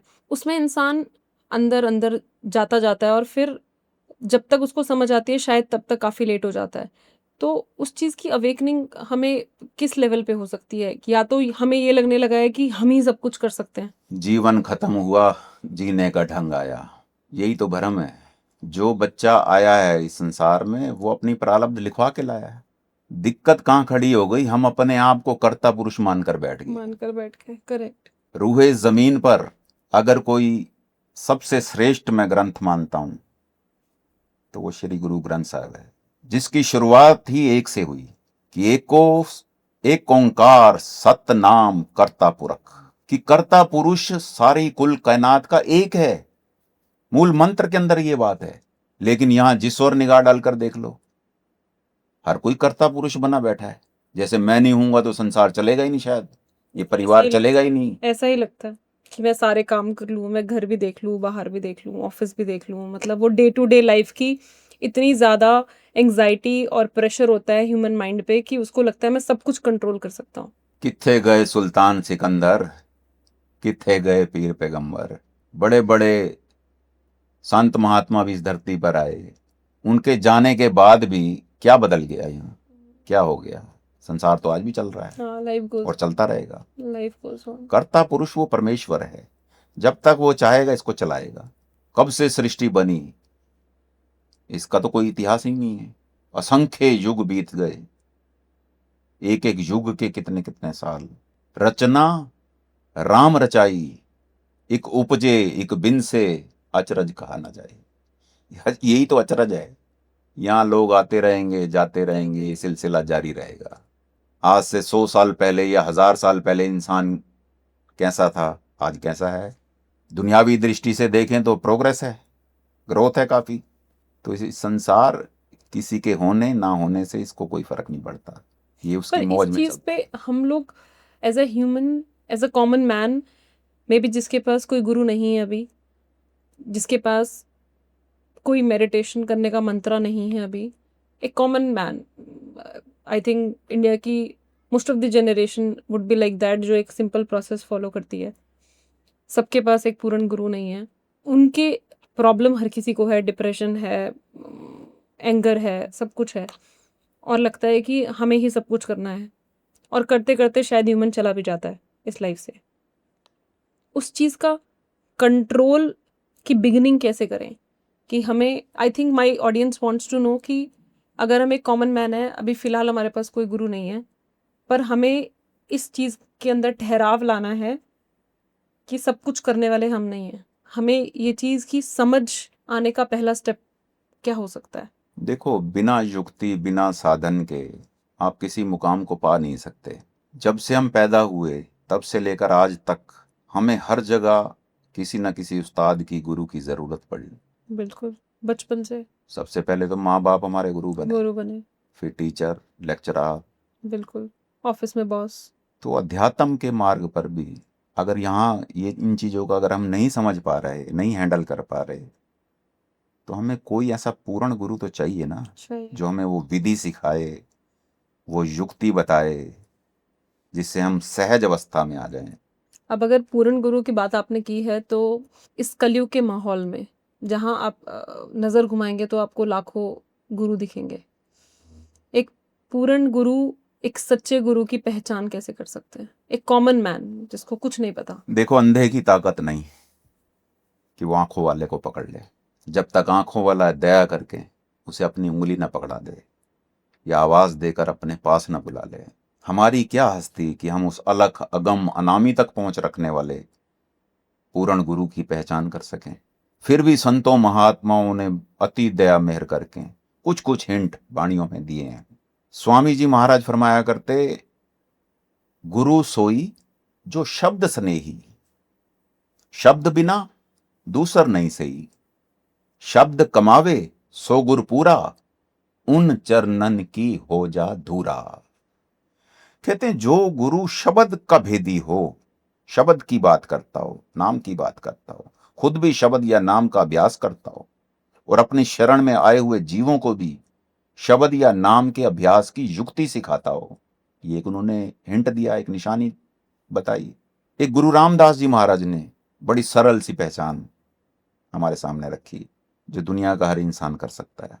आपने फरमाया, जिस मिलिए मन होए आनंद, सो सतगुरु कहिए। कहते हैं जिस गुरु की शरण में जाने से मन के अंदर आनंद की लहर उठे, सच्ची खुशी का एहसास जागे, समझना वही तुम्हारा गुरु है। उसे धारण करो। मालिक आपकी चाहना देखता है। अगर आपके अंदर चाहना है, अगर वो गुरु पूरा नहीं है, तो वो आगे आपको पूरा गुरु मिल जाएगा। आप चलना तो शुरू करो, आप एक कदम तो आगे बढ़ाओ। भाई गुरदास के बोल हैं, चरण शरण एक पैंडा होए चल, सतगुरु कोट पैंडा आगे होए लेता है। क्या तू एक कदम तो उसकी तरफ बढ़ा, वो लाखों करोड़ों कदम तेरी तरफ बढ़ाएगा। वो हमारी चाहना से प्रसन्न होता है। जैसे एक बच्चा जो अभी चलना नहीं जानता, खड़ा होना नहीं जानता, आप कभी गौर करो, जब उस बच्चे का बाप घर आता है शाम को, तो बच्चा उसकी छाती से लिपटना चाहता है, अपने बाप को मिलना चाहता है, लेकिन वो ना तो चल सकता है ना खड़ा हो सकता, लेकिन वो अपने हाथ हिला के अपने हाथ हिलाता है, जिससे उसके बाप को अंदाजा हो जाता है कि मुझसे मिलना चाहता है। तो इसी तरह हम कोशिश तो करें, हम किसी गलत रास्ते जा ही नहीं सकते। जाएंगे वो अपनी तरफ अपने आप खींच लेगा, वो तो हर जगह मौजूद है, उससे कुछ छुपा नहीं है। वो हमारी कोशिश से प्रसन्न हो जाता है। तो इस बात पर मेरे हिसाब से ज्यादा विचार करना भी नहीं चाहिए। जितनी समझ दी है मालिक ने, उतनी समझ लड़ाएं, आगे उसके ऊपर छोड़ें। मिलना तो हम उसको चाहते हैं ना, गुरु तो मीडिएटर है। अब सिमिलरली हमारे देश में इतने धर्म स्थल हैं, इतने मंदिर, मस्जिद, गुरुद्वारा, चर्च सब हैं। इंसान इतना कंफ्यूज रहता है कि वो जाए तो जाए कहाँ। इसमें एक कॉमन मैन कैसे अपनी कंफ्यूजन दूर करे कि मेरे को चलो कहाँ जाना चाहिए, चलो मैं रास्ता बढ़ाता हूँ, एक कदम चलने को तैयार हूँ मैं। पर इतनी ज़्यादा इंसान के पास ऑप्शंस हैं कि वो कंफ्यूज है कि अब मैं कदम बढ़ाने के लिए भी कौन सी दिशा पकड़ूं। सबसे पहले गुरु धारण करे। गुरु नानक देव जी के बोल हैं, भाई रे गुरु बिन ज्ञान ना होए, पूछो ब्रह्मा नारदे, वेद व्यासे कोय। आप फरमाते हैं अगर मेरी बात पर आपको यकीन नहीं होता तो ब्रह्मा जी से पूछ लो, नारद जी से पूछ लो, वेद व्यास जी से जाके पूछ लो। उनकी तो ग्रंथ पोथियां, वेद पुराण शास्त्र अभी भी संसार के अंदर पढ़े जाते हैं। बिल्कुल। सब पुकार पुकार कर यही कह रहे हैं कि गुरु बिना गत नहीं, उस्ताद बिना मत नहीं। दुनिया के हर क्षेत्र में हमें गुरु की जरूरत पड़ी तो परमार्थ के रास्ते पर चलने के लिए भी हम गुरु धारण कर लें, फिर समझ आ जाएगा कि कहाँ जाना है कहाँ नहीं जाना है। So that means even for taking that first step, we need Guru बिल्कुल। in और life. गुरु का उपदेश क्या होता है? हर मंदिर ये शरीर है। हरि का मंदिर तो ये शरीर ही है। मंदिर क्या है? मन के अंदर। मन के अंदर। मान लो फॉर एग्जाम्पल किसी ने एक पूर्ण गुरु को धारण कर लिया, उनको मिल गए, पहचान हो गई, चलो वो रास्ते पे चल पड़े हैं। अब मेडिटेशन का प्रोसेस स्टार्ट होता है, मेडिटेशन करना स्टार्ट करते हैं। एक इंसान को अपने आप को समझने के लिए अंदर से मेडिटेशन क्या रोल प्ले करती है? अपने आप को भीतर से जानने के लिए मेडिटेशन का क्या रोल है हमारी लाइफ में? देखो, मेडिटेशन का अर्थ है ध्यान लगाना। हम्म, जहां हमारा ध्यान होगा हमें ज्ञान भी वहीं का होगा। अभी हमारा ध्यान दुनिया में है, हमें ज्ञान दुनिया का है। होटल कौन से की रोटी स्वाद है हमें पता है। बिल्कुल पता है। अब आपके सामने घड़ी पड़ी है, जब तक घड़ी की तरफ ध्यान नहीं गया हमें समय का ज्ञान नहीं हुआ। जैसे ही घड़ी की सुइयों की तरफ ध्यान गया समय का ज्ञान भी हो गया। तो मेडिटेशन यही रोल प्ले करता है कि जब हम अंतर्मुख होते हैं हम्म, तो फिर हमें अंदर का ज्ञान होता है। क्योंकि जो बरमंडे सोई पिंडे, जो खोजे सो पावे। इस काया अंदर 9 खंड पृथ्वी, हाट पटन बाजारा। इस काया अंदर नाम नो निध पाइए, गुरु के हेत अपारा। इसलिए गुरु की अहमियत के बारे में समझाया गया। वो हमें वो युक्ति सिखाएंगे, उसका अभ्यास करेंगे, अंतर्मुख होंगे, तब हमें अपने अंतर के अवगुण दिखाई देंगे। जब अवगुण दिखाई देंगे तो हम उन्हें फिर साफ करने की कोशिश भी करेंगे। आज हमारे चेहरे पर, हमारे कपड़े पर कोई दाग लग जाता है, हमसे बर्दाश्त नहीं होता, हम फौरन उसको साफ करते हैं। और लेडीज अक्सर मैंने देखा है अपने पर्स में एक छोटा मिरर। शीशा रखते हैं, थोड़ी थोड़ी देर के बाद उसको निकाल निकाल के देखते हैं कि चेहरा ठीक है, कुछ लगा तो नहीं। ठीक इसी तरह से संतों महात्माओं की जो वाणियां हैं ये भी एक मिरर है। ये मन भी मिरर है अगर देखना चाहे इंसान तो। ए मन आरसी कोई गुरुमुख देखे आए। तो अंतर्मुख होंगे। अभी तो हमारी दृष्टि ही आकार पर खड़ी है, निराकार तक कब पहुंचेंगे? इस आकार के अंदर जाएंगे, गुरु की वाणी के सहारा लेके मन तक पहुंचेंगे, मन के अंदर फिर आत्मा तक पहुंचेंगे। और जिस दिन अपने आप की पहचान आ गई उसकी पहचान भी आ जाएगी, क्योंकि वो आत्मा से अलग नहीं है। आत्म में राम, राम में आत्म, चीनस गुरु विचारा। कि जिन्होंने गुरु के वचनों पर विचार किया, अमल किया, उन्होंने अपने अंदर ही उसको पा लिया। इसलिए कहते हैं सबसे पहले अपनी पहचान करो। जिस दिन अपने आप की पहचान हो गई उसकी पहचान आ जाएगी। अपने ख्याल को कंसंट्रेट करना ही मेडिटेशन है। मतलब अपने ख्याल को कंसंट्रेट करके उस बिंदु तक ले जाना ही मेडिटेशन है। बिल्कुल। लेकिन केवल और केवल अगर हम सारी जिंदगी, देश परदेश में यही देखता हूं, कई लोग बड़ा जोर लगाते हैं अपने आप को एकाग्र करने पर। नतीजा क्या होता है? कहते हैं हमारे माथे में दर्द हो गया, सिर में दर्द हो गया, कईयों की आंखों में दर्द हो जाता है। हमें इस चीज को समझना होगा, केवल एकाग्र होना ही मकसद नहीं है। केवल एकाग्र होने से ही सब कुछ प्राप्त नहीं होगा। ये पैरेलल हमें संत मत की जो शिक्षा दीक्षा है उसको देखते हुए वाणी कहती है सुच होवे ता सच पाइए। जब हम अंदर से सच्चे होंगे तभी उस सच्चे तक पहुंच पाएंगे ना। तो हमें मेडिटेशन के साथ साथ अपने अंदर की जो बुराइयां हमें नजर आनी शुरू हो गई, जो कमियां दिखने लग गई, धीरे धीरे उनको छोड़ना शुरू करें। अपने कर्म बदलें, हम्म अपने संस्कार बदलें, अपनी रहनी बदलें, अपना खान पान बदलें, अपना बोलचाल बदलें, मन से, वचन से, कर्म से कभी किसी को हानि ना पहुंचाएं। अगर हम इन चीजों का ध्यान नहीं रखेंगे और केवल एकाग्र करने पर ही अपने आप पर काम करेंगे, फोकस करें। केवल एकाग्र होने से कुछ नहीं होता। आपको मैं बताऊं, अचरज की बात है, बड़े आज तक शायद किसी का ध्यान नहीं गया होगा इस बात पर, जाने अनजाने आपको पता भी नहीं होगा, दुनिया का हर इंसान सैकड़ों बार दिन में एकाग्र हो जाता है। अगर एकाग्र होने से परमात्मा मिलता तो मिल गया होता फिर तो। सैकड़ों बार हर इंसान दिन में एकाग्र हो जाता है। आप पूछो कैसे? जैसे थोड़ा सा और एक्सप्लेन कीजिए, बहुत ही। देखो, आप गाड़ी चलाते हो, आपके सामने अचानक से कोई आ गया, हम्म आप एकाग्र हो गए या नहीं हो गए? हम्म किसी आदमी ने आपके साथ कुछ गलत किया, हम्म आपको बड़ा क्रोध आया, आप एकाग्र हो गए नहीं हो गए उस वक्त? हम्म आपके सामने कोई खाने की चीज परोसी गई, वो बेहद लाजवाब, बहुत ही स्वादिष्ट, जबान से निकलता रहे वाह, मजा आ गया, आप उस पर एकाग्र हो गए या नहीं हो गए? उस वक्त कोई और ख्याल नहीं होता, नहीं होता। केवल और केवल यही ख्याल होता है, बड़ी चीज स्वाद है बहुत। करेक्ट। सिनेमा देखते हो, कोई सीन ऐसा होता है, उसको देख के बड़ा पसंद आता है, उस वक्त आदमी एकाग्र हो जाता है, हो जाता है। कोई ख्याल नहीं होता, और कोई घर बार याद नहीं होता, कोई कारोबार याद नहीं होता उस वक्त। तो खाते वक्त, घूमते वक्त कोई चीज ऐसी देखी, कहीं घूमने गए, तो सैकड़ों बार आदमी एकाग्र होता है। एकाग्र होने से ही अगर काम बनना होता तो बन गया होता। वाणी में कहा गया मन निर्मल नाम ध्याइए, लेकिन यह भी कहा गया सुच्च होवे ता सच पाइए। सुच्चा होना पड़ेगा अंदर से।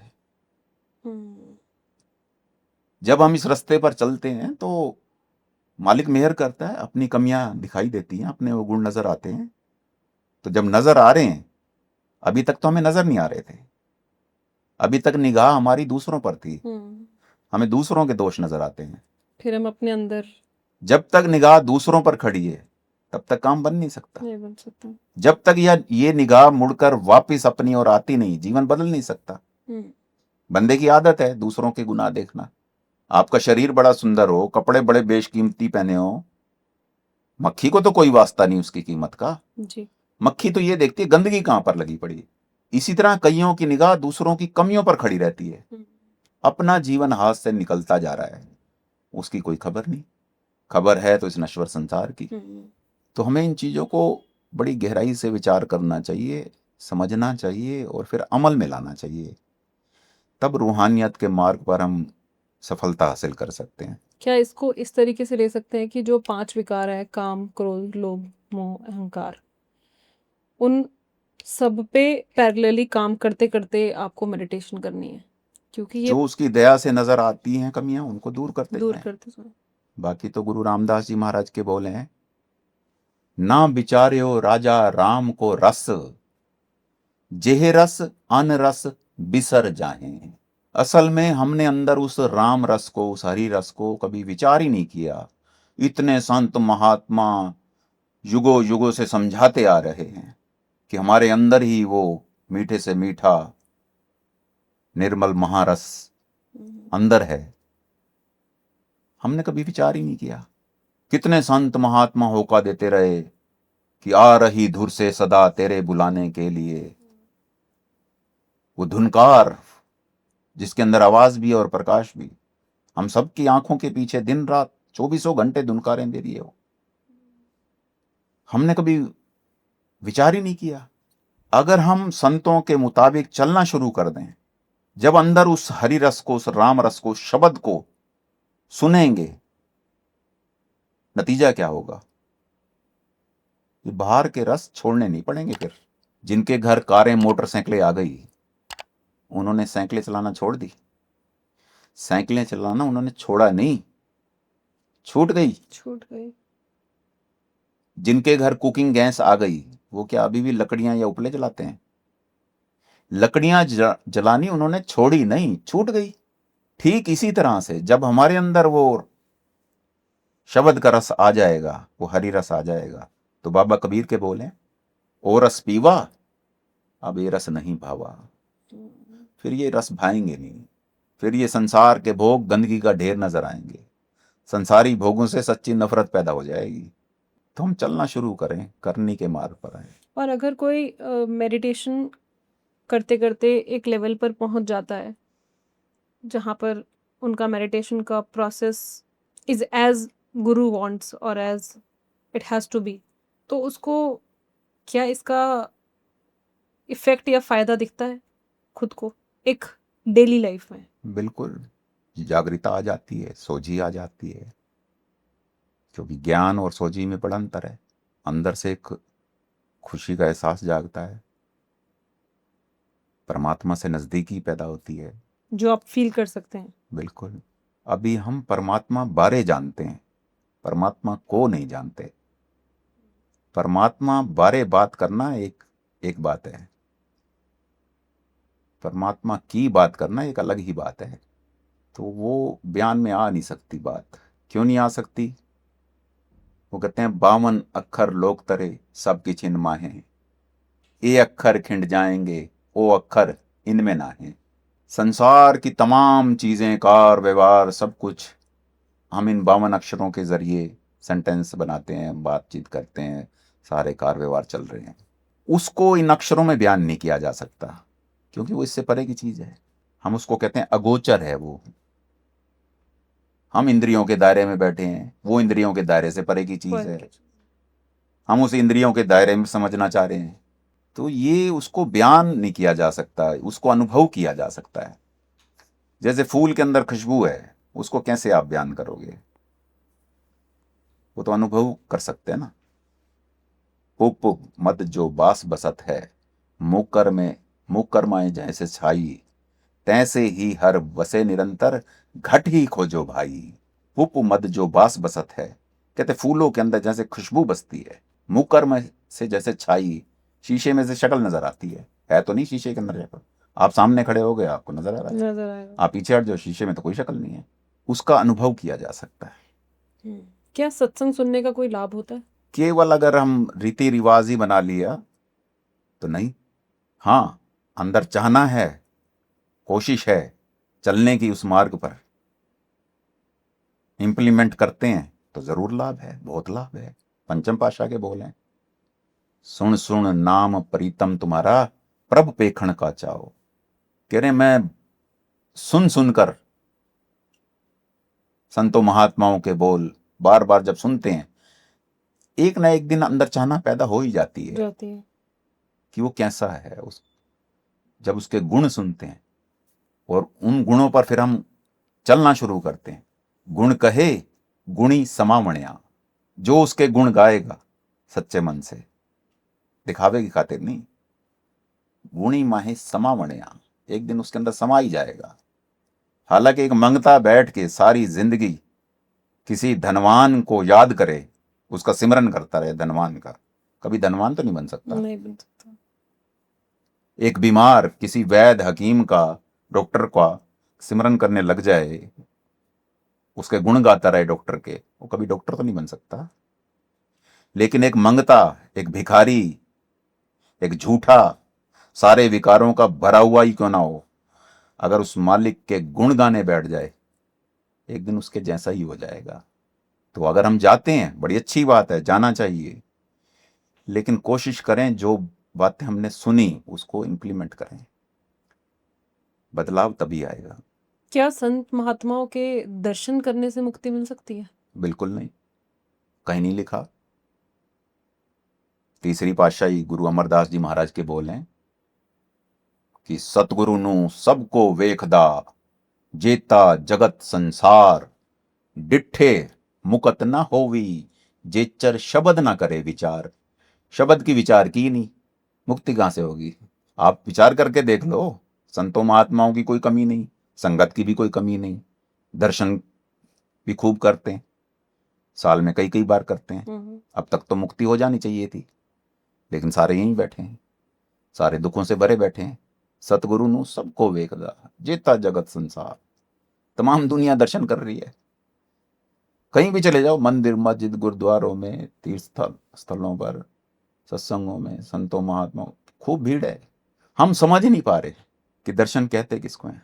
दर्शन भेटत पाप सब नाशे, दर्शन भेटत पाप सब नाशे। वो कौन से दर्शन हैं कि सारे पाप ही खत्म हो जाएंगे, सारे कर्म ही खत्म हो जाएंगे? वो बाहर के दर्शन है ही नहीं। वो दर्शन अंदर जाकर होंगे जिसको करने से सारे पाप नाश हो जाएंगे, सारे कर्म खत्म हो जाएंगे। पर फिर कहते हैं कि कर्म तो भोगने ही पड़ते हैं। देखो, शब्द कर्म की रेख कटावे, शब्द शब्द से जाए मिलावे। जब शब्द प्रकट होगा तो उसके अंदर वो ताकत है कि वो कर्मों को खत्म कर सकता है। ताकि आपका आना जाना, जैसे चिनगी आग की परी पुरानी घास, आन आन समदा बहु कीनी पल बेसंतर भसम करीजे, महा उग्र पाप साकत नर कीने मिल साधु लूकी दीजे। इसलिए कहते हैं किसी पूर्ण साधु को मिलो, वो लूकी यानी वो चिंगारी नाम की देगा, उसका अभ्यास करेंगे, वो चिंगारी अंदर प्रकट करेंगे, वो प्रकट होते ही सारे कर्मों को जलाकर खाक कर देगी, आना जाना समाप्त हो जाएगा। हाँ, प्रारब्ध जो लिखवा के लाए हैं वो भोगनी तो पड़ेगी। उससे इतना जरूर हो जाएगा कि सूली का सूल हो जाएगा। सूली का सूल मतलब वो ऐसे है जैसे आपके सिर पर 10 किलो का पत्थर आके गिरना है, वो पत्थर ना गिर के 10 किलो रुई का ढेर आकर अगर गिर जाए तो आपको महसूस भी नहीं होगा, महसूस नहीं, कर्म भी कट जाएगा। यानी आपके अंदर इतनी पावर आ जाएगी उन कर्मों को भुगतने के लिए, आपको फील नहीं होगा। कर्म तो भुगतने पड़ेंगे, जो प्रारब्ध लिखवा के लाए हैं वो तो भोगनी ही है। हाँ, संचित कर्मों का जो भंडार है जो कभी समाप्ति नहीं होता, जम जम मरे मरे फिर जन्मे, बहुत सजाए पहिए देश लम्बे, उसके लिए आपको मेडिटेशन की जरूरत है। हाँ, वो जब शब्द प्रकट हो जाएगा वो संचित कर्मों को चला के खाक कर देगा। अब थोड़ा सा दुनियावी क्वेश्चन की तरफ चलते हैं। मरण उपरांत जो एक इंसान की अस्थियां होती हैं उसको किसी विशेष पानी में बहाया जाता है, ये बोलते हैं कि बहाने से मुक्ति हो जाती है। आपका क्या विचार है? देखो, भगत बेणी जी के बोले, आपने फरमाया कि मरण मुकत किन पाई, साच कहूं सुन लो रे भक्तों, मरण मुकत किन पाई। मरकर कभी मुक्ति किसी की होती नहीं है, क्योंकि मुक्ति का संबंध तन से नहीं है। तन का संस्कार तो प्रत्यक्ष अग्नि में होता है, या किसी का जमीन में दफना दिया जाता है, बिल्कुल, किसी का पानी में बहा दिया जाता है, बिल्कुल, किसी का जला दिया जाता है। 3 ही तरीके बिल्कुल, हैं, बिल्कुल। ठंडी, ताती, मिट्टी, खाई। गुरु नानक देव जी के बोले, ठंडी, ताती, मिट्टी, खाई, 3 तरह से इसको फना किया जाता है इस तन को। तो मुकत होना होता अगर इससे, ये तो हो गया होता मुकत, बैठे तो आज भी इधर हैं हम। तन का मुक्ति से कोई संबंध नहीं है, मुक्ति का संबंध सूक्ष्म शरीर से है, मन से है, और वो उसका संस्कार ब्रह्म अग्नि में होता है, और वो जीते जी खुद को करना पड़ता है, तब मुकत होता है। हमें जन्मदिन मनाना चाहिए? अगर मालूम है तो मनाना चाहिए, लेकिन अफसोस की बात तो यह है कि आज तक किसी को मालूम ही नहीं कि हमारा जन्म कब हुआ। आज तक किसी मेडिकल साइंस को भी पता नहीं लगा, और तो और उस मां को भी पता नहीं लगता जिसके गर्भ के अंदर बच्चा पल रहा होता है कि उसके बच्चे का जन्म कब हुआ, किस दिन परमेश्वर की जीवात्मा ने उस चमड़े के अंदर प्रवेश किया, किसी को नहीं पता। हाँ, जिस दिन ये माता के गर्भ से होकर इस धरती की गोद पर आया उस दिन का हमें पता है, उसी को हम जन्मदिन कहते हैं, उसी को हम जन्मदिन मानकर मना रहे हैं। वो जन्मदिन नहीं। गुरु अमरदास जी के बोल हैं कि ये शरीरा मेरेया हर तुम में जोत रखी, ता तू जग में आया। जिस दिन परमेश्वर ने हमारे अंदर वो आत्मिक जोत रखी थी, जन्म तो उसी वक्त हो गया था, उसके बाद हम इस संसार में आए। बच्चे की तो बात छोड़ो, परमात्मा ने इतना बड़ा ब्रह्मांड रचा, संसार बनाया, उस दिन का किसी को नहीं पता कि किस दिन बनाया। नहीं पता। गुरु नानक देव जी के बोल हैं, थित वार न जोगी जाने, रुत महाना कोई, जा करता सृष्टि को साजे, आपे जाने सोई। कहते हैं तिथि वार का तो किसी जोगी को नहीं पता कि परमात्मा ने संसार पूर्णमासी को बनाया या अमावस को। वार का नहीं पता कि मंगलवार को बनाया या इतवार को। रुत का नहीं पता। हिंदुस्तान में 6 रुत हैं, 12 महीने हैं। महीनों का नहीं पता कि जनवरी था या फरवरी, नवंबर था या दिसंबर। पिता का जन्म के जाने पूत, करते कीमित के जाने किया। पंडितों को नहीं पता, विद्वानों को नहीं पता। 18 पुराण है, नहीं तो पुराण का एक चैप्टर ये भी होता कि परमात्मा ने संसार किस दिन बनाया। गुरु नानक देव जी फरमाते हैं, वेल न पाइया पंडिती जे होवें लेख पुराण। वेल का मतलब वेला, समय। सुबह थी, दोपहर थी, शाम थी, रात थी, 2 बजे थे, 10 बजे थे, नोबडी नोस। तो हम किस चीज का जन्मदिन मना रहे हैं? सिमिलरली कभी भी हमारे घरों में और मे बी सबके घरों में कोई भी शादी रिश्ते की बात होती है, हम सबसे पहले कुंडलियां दिखाते हैं कि भाई लड़के की कुंडली ले आओ, लड़की की कुंडली ले आओ, इसको लेकर जाओ, मिलवाओ। अगर मिलेगी तो ही रिश्ता होगा। अगर गण नहीं मिलते हैं तो रिश्ता नहीं किया जाता है। एक एक क्वेश्चन बार बार मेरे अंदर आता है जो मुझे बॉदर करता है कि अगर गण मिलाने से या कुंडलियां दिखाने से ही हर रिश्ता सक्सेसफुल होता तो डिवोर्स क्यों होते हैं? और डिवोर्स रेशो तो अब बढ़ता ही जा रहा है विद टाइम।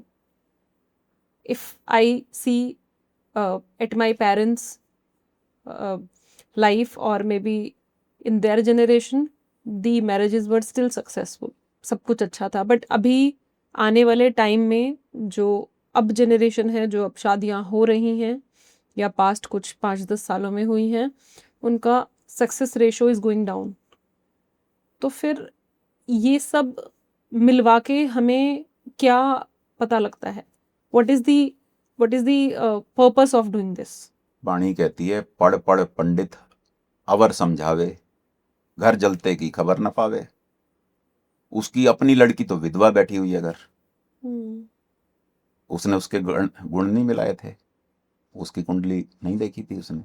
राजा जनक, जिसके दरबार में एक से एक बड़ा ज्योतिष, एक से एक विद्वान मौजूद था, उसने अपनी बेटी सीता का गण नहीं मिलाया था, उसकी कुंडली नहीं दिखाई होगी। मोटी बात तो यह है कि कर्म गति तारे नहीं डरे। जो हम कर्म लिखवा के लाए हैं, हमें वो तो भोगने ही पड़ेंगे। सीता ने 14 वर्ष तक जंगलों में कंदमूल खाए थे। एक ही राजा वस्त्र की पहने थे। बेटी। नहीं देखा होगा राजा जनक ने। तो कर्म पीछा नहीं छोड़ते। जैसे हजारों गायों में बछड़ा अपनी मां को पहचान लेता है, ऐसे ही इंसान का किया हुआ कर्म भी उसे पहचान लेता है। चाहे वो सारे ब्रह्मांड में कहीं भी छुपता फिरे, कहीं भी भागता फिरे, कुछ भी करता फिरे, कुंडलियां दिखाए, गण मिलाए, ये सब झूठी दलीलें हैं, मन को बरगलाने वाली चीजें हैं। अल्टीमेटली जो कर्मों में लिखा है वो मिलेगा ही मिलेगा।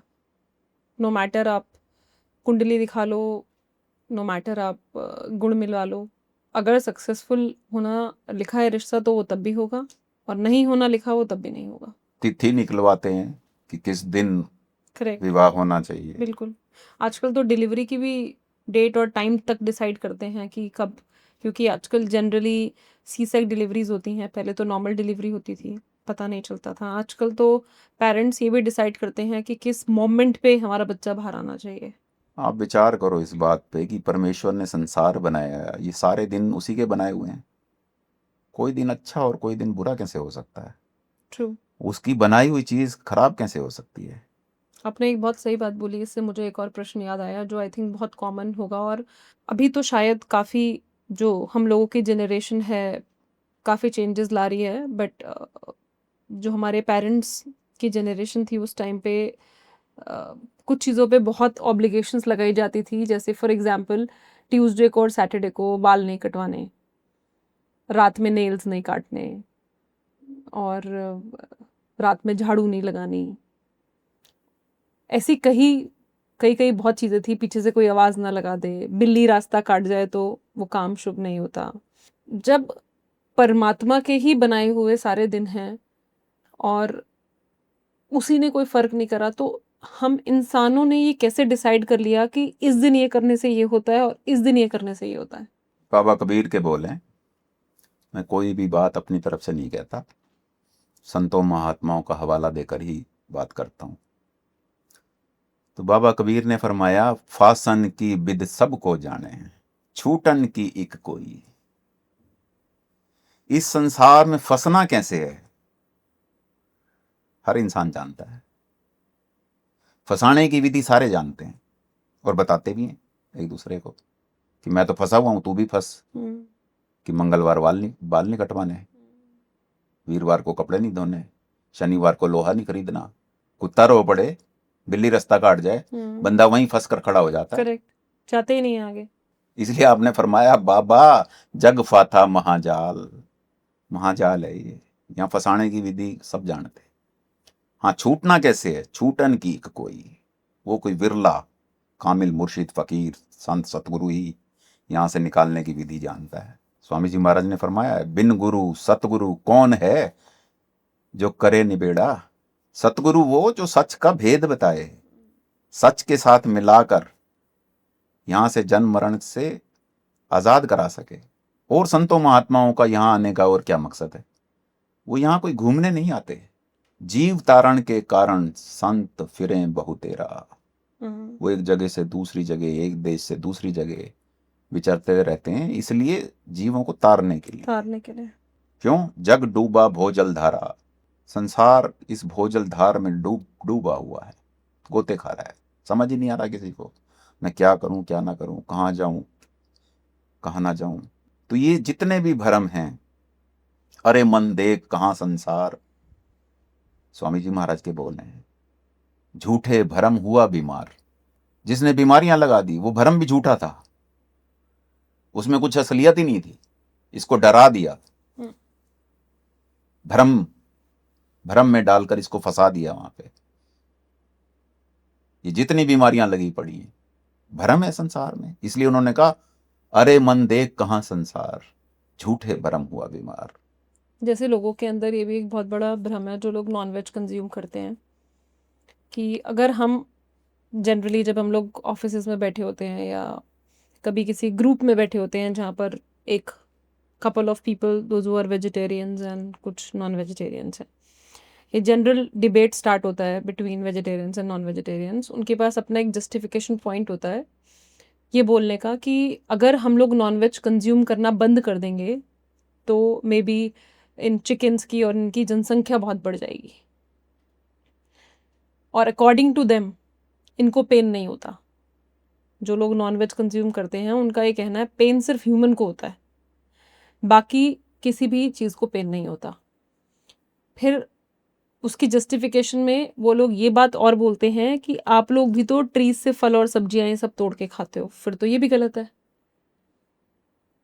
सो आई वुड वांट कि आप इस पर थोड़ा सा एक्सप्लेनेशन दें। इज इट कि हम लोग जो पेड़ से सब्जियां और फल तोड़ के खा रहे हैं वो भी कर्मा है, और वो लोग जो बोलते हैं कि उन लोगों को तो पेन ही नहीं होता तो उसका कोई कर्मा नहीं है? तो आपकी क्या राय हुई इस पे? देखो, गुरु घर की वाणी कहती है, पंच तत्व कर तुझ सृष्ट सब साजी, कोई छेवा करियो जे किच कीता होवे। इक ना सतगुरु मेल तू बुझावें, इक मनमुख करें से रोवें। तमाम कुल कायनात में जितने भी जीव हैं, ये सारी रचना ही 5 तत्वों से बनी हुई है। पृथ्वी, जल, वायु, आकाश, अग्नि, इन 5 चीजों का ही मेल मिलेगा आपको। इंसान में तो कहते ही हैं 70% पानी है। केवल और केवल एक इंसान की योनि ऐसी है जिसके अंदर 5 तत्व पूरे मौजूद हैं। पशुओं में 4 तत्व हैं, पक्षियों में 3 हैं, वनस्पति में 1 तत्व है। तो संत महात्मा जो उपदेश करते हैं, जो हिदायत करते हैं वेजिटेरियन रहने की, वो इसलिए करते हैं कि इसका बोझा कम है, कर्म तो इसके भी है, क्योंकि जीव तो इसके अंदर भी है। गुरु नानक देव जी के बोल हैं, जेते दाने अन्न के जिया बाज ना कोए। हर एक दाने के अंदर जीव है। हम्म आप कढ़ाई में दाने भून कर देख लो, हम्म तड़ तड़ की आवाज करते हैं। वास करते हैं। क्यों? क्योंकि जीव है उसमें। दर्द कैसे नहीं होता? पहला पानी जीव है जित हरिया सब कोय। पानी में भी जीव है, पानी से पैदा हुई तमाम वनस्पति में भी जीव भरे पड़े हैं। अब हम खुद हिसाब लगाएं कि एक जन्म के अंदर कितना अनाज खा जाते होंगे, कितना पानी पी जाते होंगे, दूसरे कर्मों की तो हम बात ही क्या करें। तो एक तत्व का हिसाब ही बड़ा भारी लगता है, और ये 3 या 4 तत्व के जीव खा रहे हैं तो उसका हिसाब ज्यादा है। आप वैसे ही संसार में देख लो, आपने किसी के बाग में से मूली तोड़ के खा ली, क्या आपको कोई कोर्ट कचहरी में ले जाएगा वो, या कोई जेल खाने में डाल देंगे? यहाँ का कानून क्या कहता है? ज्यादा से ज्यादा वो देख लेगा तो आपको 2 डांट गाली। देगा। हाँ, करेक्ट। वहीं आप किसी की बकरी को मार के खा जाओ, एक्सीडेंट हो जाए, बकरी उसकी सामने आ गई और बकरी मर गई, तो वो हरजाना भी ले लेगा आपसे, बिल्कुल कोर्ट कचहरी भी कर सकता है। बिल्कुल और अगर आपने इंसान को ही मार दिया हम्म, तो उम्र कैद भी हो सकती है। हो सकते हैं। तो जितने जितने तत्व उतना ज्यादा बोझा। तो इसलिए संत महात्मा कहते हैं कि बेहतरी इसी में है कि वेजिटेरियन रहो। हिसाब तो उसका भी है, पर कम है। कम है, माफी के लायक है। आपने बाग में से किसी का केला ही तोड़ के खा लिया, वो क्या इतना ही कह दोगे सॉरी, वो भी छोड़ देगा, कोई बात नहीं, आगे से नहीं करेंगे, करेक्ट। माफी कर देगा ना। तो वेजिटेरियन यानी माफी के लायक है। बट बाकी ये सारे वो माफी के लायक नहीं है। आपने किसी का बच्चा ही मार दिया, वो तो आपको जब तक फांसी के फंदे पे नहीं चढ़ाएगा उसको चैन नहीं पड़ेगा। चैन नहीं मिलेगा। सेम सिमिलरली कुछ लोग ये कहते हैं कि अगर हमें पता है कि हम कुछ गलत कर रहे हैं या हमने कुछ बुरे कर्म किए, फॉर एग्जांपल हम नॉनवेज कंज्यूम करते हैं या हमने कुछ और भी गलत काम किए या फिर अपने बिजनेस में गलत तरीके से पैसा कमाया या कुछ चोरी करके पैसा कमाया, उसी मनी में से हम कुछ पोर्शन दान दे देते हैं अच्छे कामों के लिए, और ये सोचते हैं कि शायद ये करने से हमारे कर्म साफ हो जाएंगे, मे बी बैलेंस आउट हो जाएंगे, कि हमने कुछ गलत किया और कुछ सही कर लिया और somehow it will be balanced out. क्या ऐसा होता है? नहीं, अच्छे कर्मों का हिसाब अच्छा मिलेगा, बुरे कर्मों का हिसाब बुरा भोगना पड़ेगा। बाबा कबीर के बोले, तिल भर मछली खाए के कोटि गौ करे दान, काशी करवत ले मरे तो भी नरक निदान। वो कहते हैं आपने तिल, तिल कितना होता है? तिल आपने देखा होगा, बहुत गज्जक पे लगा होता है, रेवड़ी पे लगा। बिल्कुल बिल्कुल। वो कह रहे हैं तिल जितना भी आपने मछली खा ली, मांस खा लिया किसी का, और आपको फिर बाद में बड़ा पछतावा हुआ कि अरे ये मैं तो पाप कर दिया। मछली में भी तो जीव है ना, बिल्कुल। अरे ये तो बड़ा पाप हो गया। अब वो उस पाप को धोना चाहता है, तो वो कहते हैं कोटि गौ करे दान। बाबा कबीर के समय में एक मान्यता थी कि गौओं का दान कर दो। आज बहुत भी है। बड़ा, आज भी बहुत है। बड़ा दान माना जाता था बिल्कुल गौदान। बिल्कुल। तो 1 नहीं, 2 नहीं, 50 नहीं, 100 नहीं, आपने कहा करोड़ों गौओं का दान भले कर दो आप, तो भी नरक निदान। तब भी आपको नरकों में तो जाना पड़ेगा। अच्छा। काशी करवत ले मरे तो भी नरक निदान। काशी में, काशी बनारस, बाबा कबीर वहीं सारी जिंदगी उन्होंने बिताई। काशी में गंगा के घाट के ऊपर उस समय में एक आरा लगा हुआ था, शायद आज भी है, अंग्रेजों ने बैन कर दिया था उसे। वहां मान्यता थी, एक ब्राह्मणों ने एक प्रथा चलाई हुई थी कि उस आरे के नीचे जो अपनी गर्दन कटवा देगा, अच्छा, वो मुक्त हो जाएगा। अच्छा। और मुक्ति की चाहना रखने वाले लोग वहां कतार में खड़े होते थे गर्दन कटवाने के लिए। गर्दन कटवाने के लिए। और वहां के ब्राह्मण उस पे आरा चला के उसका जो भी जेवर पैसा होता था वो निकाल लेते थे और नीचे से फट्टा हटा देते थे, गंगा में बहा देते थे। उसके साथ जो लोग आते थे उनको कहते जाओ ये मुक्त हो गया। अच्छा, ये प्रोसेस होता था। क्या? उन्होंने कहा तिल भर मछली खाए के, कोठी गऊ करे दान, काशी करवत ले मरे तो भी नरक मिला। नरकों में आना तो पड़ेगा फिर। ये अच्छे कर्म किए, इनका अच्छा नतीजा भोगने के लिए भी आना पड़ेगा। राजा महाराजा बन के आ जाएंगे, सेठ साहूकार बन के आ जाएंगे, बराबर नहीं होगा, बैलेंस आउट नहीं हो सकता। नहीं हो सकता। क्या आप पुनर्जन्म में विश्वास रखते हैं? जैसे कुछ कुछ लोग कहते हैं कि मेरे को अपना पिछला बर्थ याद है। आपने भी बहुत किस्से सुने होंगे, मैंने भी पर्सनली बहुत किस्से सुने हैं जहाँ पर कोई बच्चे का बर्थ हुआ and he remembers the entire life. उसको ये भी याद होता है कि मेरा घर यहाँ था, मेरे पेरेंट्स ये हैं। क्या ऐसा होता है? बिल्कुल होता है। आप देखो, त्रेता युग में जब सीता का स्वयंवर हुआ, श्री राम जो थे ये विष्णु के अवतार थे, बिल्कुल। बहुत ही सुंदर थे, बिल्कुल मर्यादा पुरुषोत्तम। बिल्कुल।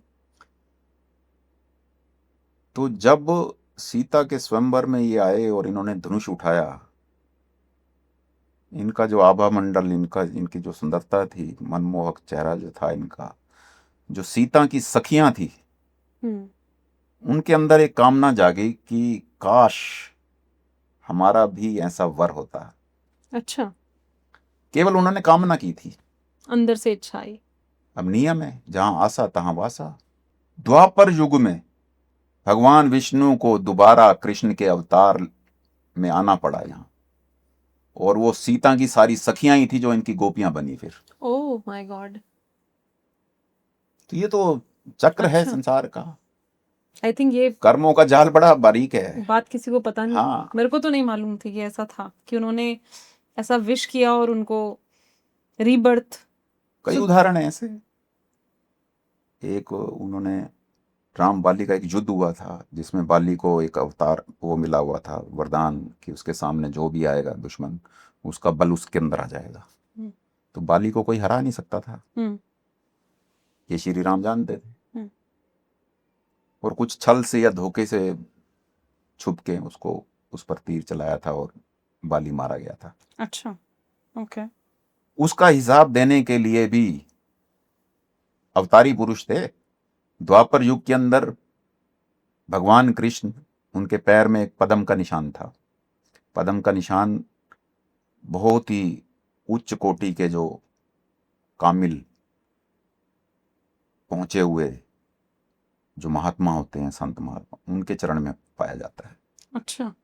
तो आप किसी वन में विश्राम कर रहे थे, एक टांग के ऊपर दूसरी टांग रख के लेटे हुए थे, अच्छा। तो वो पद्म का निशान चमक रहा था।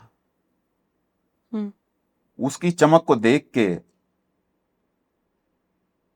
त्रेता युग में जो बाली मारा गया था, वो द्वापर युग में भील बनकर आया, और वो शिकार करने के लिए उस वन में आया, और उसने झाड़ियों से उसको वो पद्म का निशान ऐसे लगा कि जैसे कोई हिरन बैठा है। हिरन बैठ।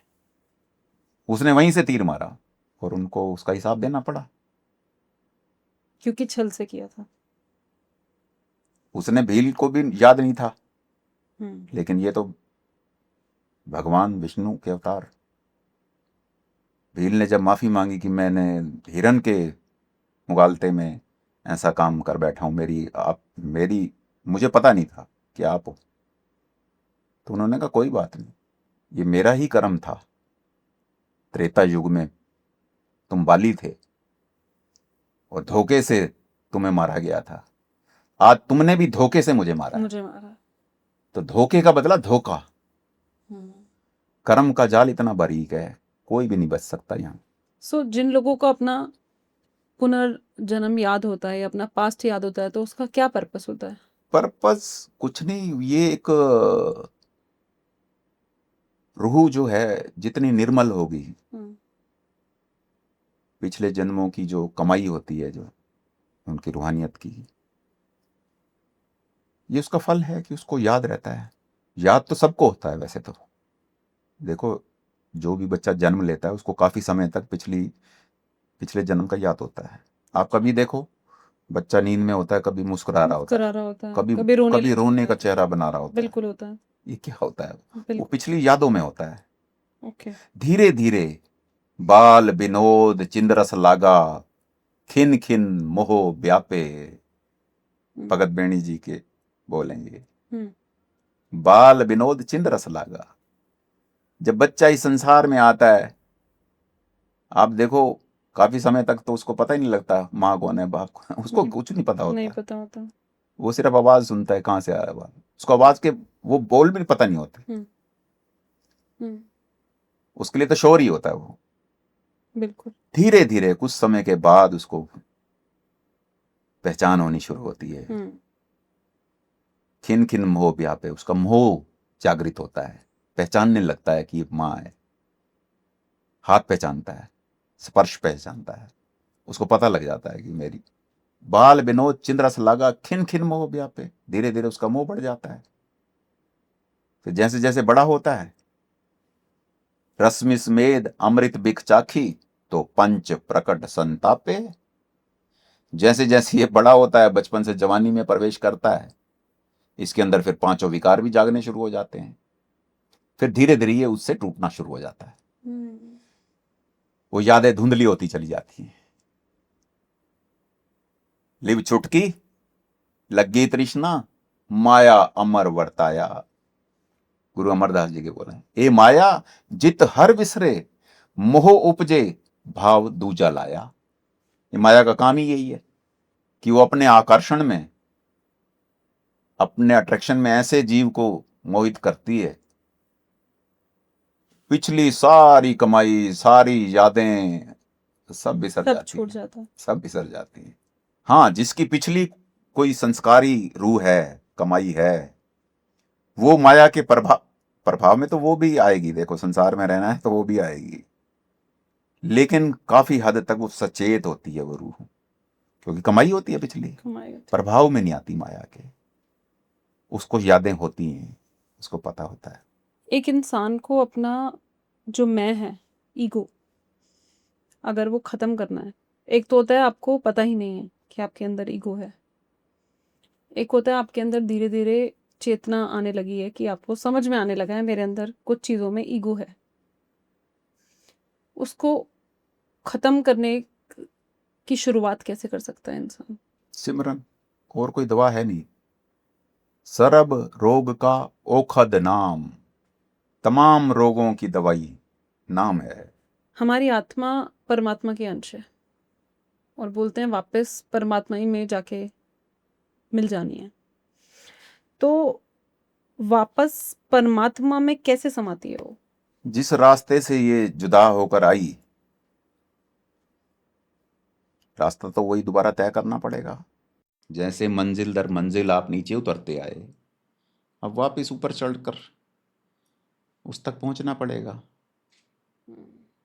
देखो, आत्मा उस परमात्मा की अंश है, उससे जुदा हुई, इस मृत्यु लोक में आई,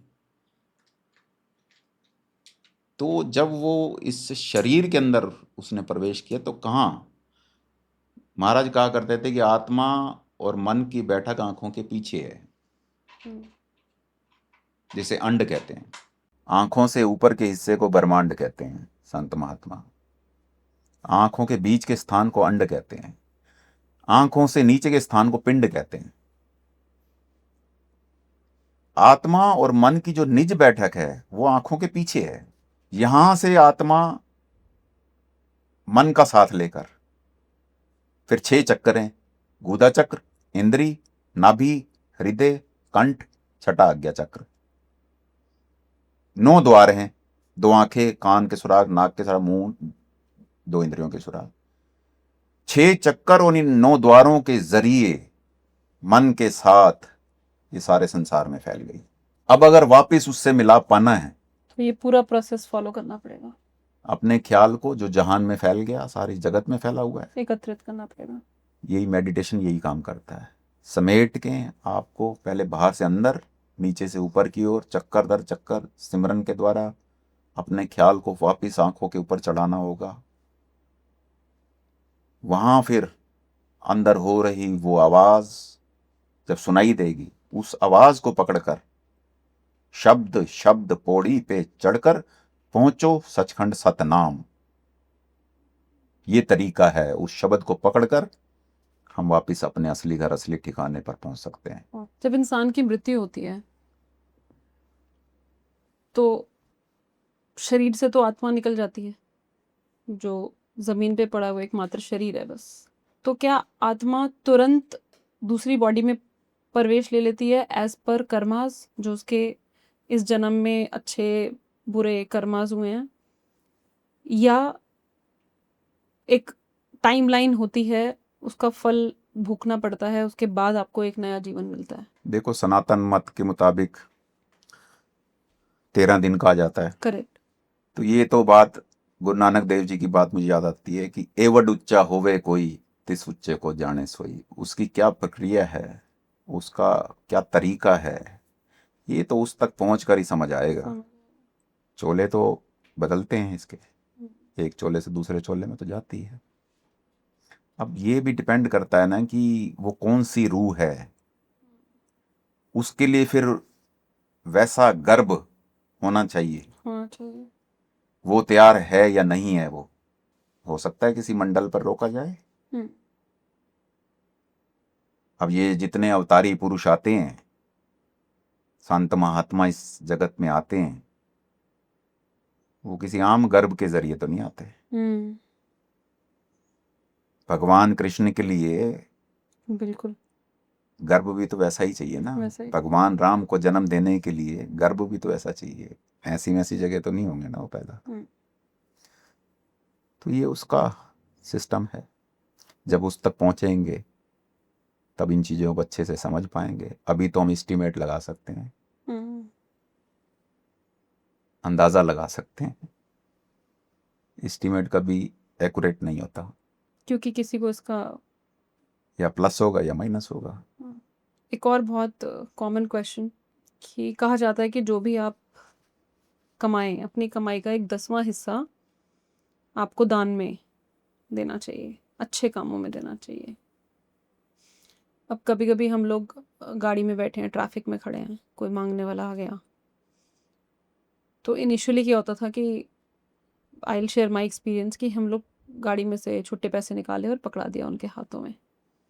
फिर 1-2 बार ऑब्जर्व किया कि वो उस पैसे से मे बी अल्कोहल कंज्यूम कर रहे हैं, या कुछ नॉन वेज खा रहे हैं, या जो हमारी अंदर की आत्मा अलाउ नहीं करती। सिमिलरली बहुत सारी जगहों पे हम जब दान देते हैं, हमें उस दान का क्या होगा पता नहीं होता। तो इंसान जो करना चाहता है दान, वो क्या सोच के इस चीज़ की श्योरिटी रखे कि जो मेरा दिया हुआ है वो किसी गलत काम में ना लगे। इसलिए कहा जाता है कि दान किसी कामिल मुर्शिद के हवाले कर देना चाहिए। उसकी मौजूदगी में वहाँ रखे दान पात्र में ही डाल देना चाहिए। वो भली भांति जानते हैं हमारे कर्मों के बारे में। हमें तो अपने कर्म, अपना अगला पिछला कुछ भी ज्ञात नहीं। लेकिन संत महात्मा तो जान ही जान होते हैं, वो तो घट घट की जानते हैं। 8 अरब की आबादी के अंदर इतने इतने लोगों में से उन्होंने अगर हमें चुना है तो कुछ सोच के चुना हो, तो हम भी उन पर भरोसा रखें कि जहां वो लगाएं। गुरु नहीं भूखा तेरे धन का, उन पे धन है भक्ति नाम का, पर तेरा उपकार करावें, भूखे प्यासे को दिलवाऊं। वो जहां भी लगाएंगे बेहतर जगह लगाएंगे, बजाय हम अपनी समझ से दान करें। वो कामिल मुर्शिद हैं, बेहतर जानते हैं कि इसका पैसा कहाँ लगाया जाए, कहाँ इसको। जैसे आज देख लो, आपने इन्वेस्ट करना हो कुछ, आप खुद तो नहीं करते। करेक्ट। किसी ऐसे आदमी की सलाह लेते हो जो उसको दुगना तिगना कर सकता जो है, प्रॉफिटेबल बना सकता है। बिल्कुल। तो जो कामिल मुर्शिद हैं वो जानते हैं बेहतर कि इसका, अपने शिष्य का धन मैं कहाँ लगाऊं, कहाँ इसका भला हो सकता है, कहाँ इसके लिए बेनिफिट है। हम तो कहीं अगर ऐसी जगह कर देते हैं, जैसे आपने बताया कि वो उसने शराब ही पी ली, और शराब पी के फिर जो उसने गलत काम किए, तो क्या उसका कर्म भी हमें चढ़ता है? जाहिर सी बात है अगर हमने ना दिए होते तो बट उसने, हमारी सोच तो थी किसी का भला करना। हमारी सोच परफेक्ट नहीं है ना। हमारी सोच ने तो हमें यहीं रखा हुआ है आज तक। हमें संतों महात्माओं की सोच को अपनाना होगा, गुरु की मत को अपनाना होगा। अफसोस इस बात का है, बंदा थोड़ी देर सत्संग में जाता है, अपनी मत को गुरु के आगे रखता है, वापस जाते वक्त अपनी मत को फिर से उठा के ले जाता है। जबकि दुनिया का हर इंसान कहीं ना कहीं जाता है, कोई मंदिरों में जाते हैं, कोई मस्जिदों में, कोई गुरुद्वारों में, कोई कहीं और भी जाते हैं, वहाँ जाकर दान पुण्य भी करते हैं, कहीं रुमाले चढ़ाते हैं, कहीं चादरें बहुत कुछ चढ़ाते हैं। करते हैं, चढ़ाई हुई चीज़ों को हम वापस उठा के तो नहीं लाते, नहीं लाते। वहीं छोड़ाते हैं। लेकिन बंदा थोड़ी देर गया सत्संग में, उसने अपनी मत गुरु के आगे रखी, वापस जाते वक्त अपनी मत को फिर उठा के ले जाता है। और जबकि चाहिए क्या, गुरु की मत को उठा के आए, जो गुरु ने वहां पे मत दी, जो ज्ञान दिया, उसको उठा के आना चाहिए। सतगुरु की मत जिसनु आवे, सो सतगुरु माहे समाना, गुरु अमरदास जी के बोले हैं। अगर गुरु की मत निरंतर हमारे अंदर चलती रही, एक दिन उसके अंदर ही समा जाएंगे, ये जन्म मरण का सिलसिला ही समाप्त हो जाएगा। सच्चा सुख, सच्ची शांति नसीब हो जाएगी, जिसकी तलाश युगों युगों से हम इस नश्वर संसार के अंदर किए जा रहे हैं। और आज तक वो सुख किसी भी चीज में से नसीब हुआ नहीं, होगा भी नहीं, क्योंकि है नहीं। बड़े महाराज एक बड़ी मोटी बात समझाया करते थे कि आंखों से नीचे नीचे सुख है नहीं, आंखों के ऊपर आ जाओ, वहां दुख है नहीं। दुख है नहीं। तो अगर भाग से ऐसा कोई गुरु किसी को मिल जाए तो उस पर कुर्बान हो जाना चाहिए, उसकी मत के अनुसार अपने जीवन को ढालने की कोशिश करनी चाहिए। आज के पूरे पॉडकास्ट का एक क्रक्स निकालते हुए और आज के कलयुग के टाइम को देखते हुए, आज की जनरेशन में जो सब कुछ हो रहा है देखते हुए, क्या आपको एक कोई ऐसी साखी या एक ऐसी बात जो आप पूरी ऑडियंस के साथ शेयर करना चाहते हैं, जो उनकी लाइफ में बदलाव लाने के लिए प्रेरणा साबित हो? इंसान को चाहिए कि सबसे पहले वो किसी कामिल मुर्शिद को खोजे, उसकी शरण में जाए और उसकी मत के अनुसार फिर चलने की कोशिश करे, तभी इसका भला हो सकता है। नहीं तो ये तो जन्म मरण का सिलसिला युगों युगों से चल रहा है और चलता ही रहेगा। इस चक्र में से हम तभी बाहर निकल सकते हैं जब कोई पूर्ण संत सतगुरु का हमारे सिर पर हाथ हो। बंदा अपनी बुद्धि से, अपने बल से यहां से निकल नहीं सकता। अनंत युग बीत गए, कब सृष्टि बनी, तभी से हम उससे जुदा हैं। कितनी योनियों में हम घूमे, कई जन्म भय कीट पतंगा, कई जन्म गजमीन कुरंगा, कई जन्म पंछी सर्प होयो, कई जन्म हैवर वृक्ष जोयो, मिल जगदीश मिलन की बरिया, चिरन काल ए देह संजरिया। चिरन काल, पता नहीं कितने, आप कल्पना करके देखो, 84 लाख योनियों के बाद इंसान का चोला मिलता है। एक योनि के अंदर अगर आप एज 1 साल भी मानो, करेक्ट, 84 लाख साल भुगतने के बाद आज हम इंसान के चोले में ह्यूमन बैठे हैं। बर्थ मिलता है। और इसी चोले में यानी ये सीढ़ी का आखिरी स्टेप है। अगर हम इसके अंदर सद्गुणों को अपनाएंगे, गुरु के मुताबिक अभ्यास करेंगे, तो जीवन मुक्त हो जाएगा। वरना फिर से फेरे में चलना पड़ेगा। अगर यहां से भी हमारा पैर स्लिप हो गया, फिर पता नहीं किस स्टेप पे सीढ़ी जाके पे रुकेंगे, गिरेंगे। कौन सी योनि में जन्म लेना पड़ेगा। तो गोविंद मिलन की एह तेरी बरिया, ये वारी है, ये अवसर है, ये मौका है इंसान के चोले को।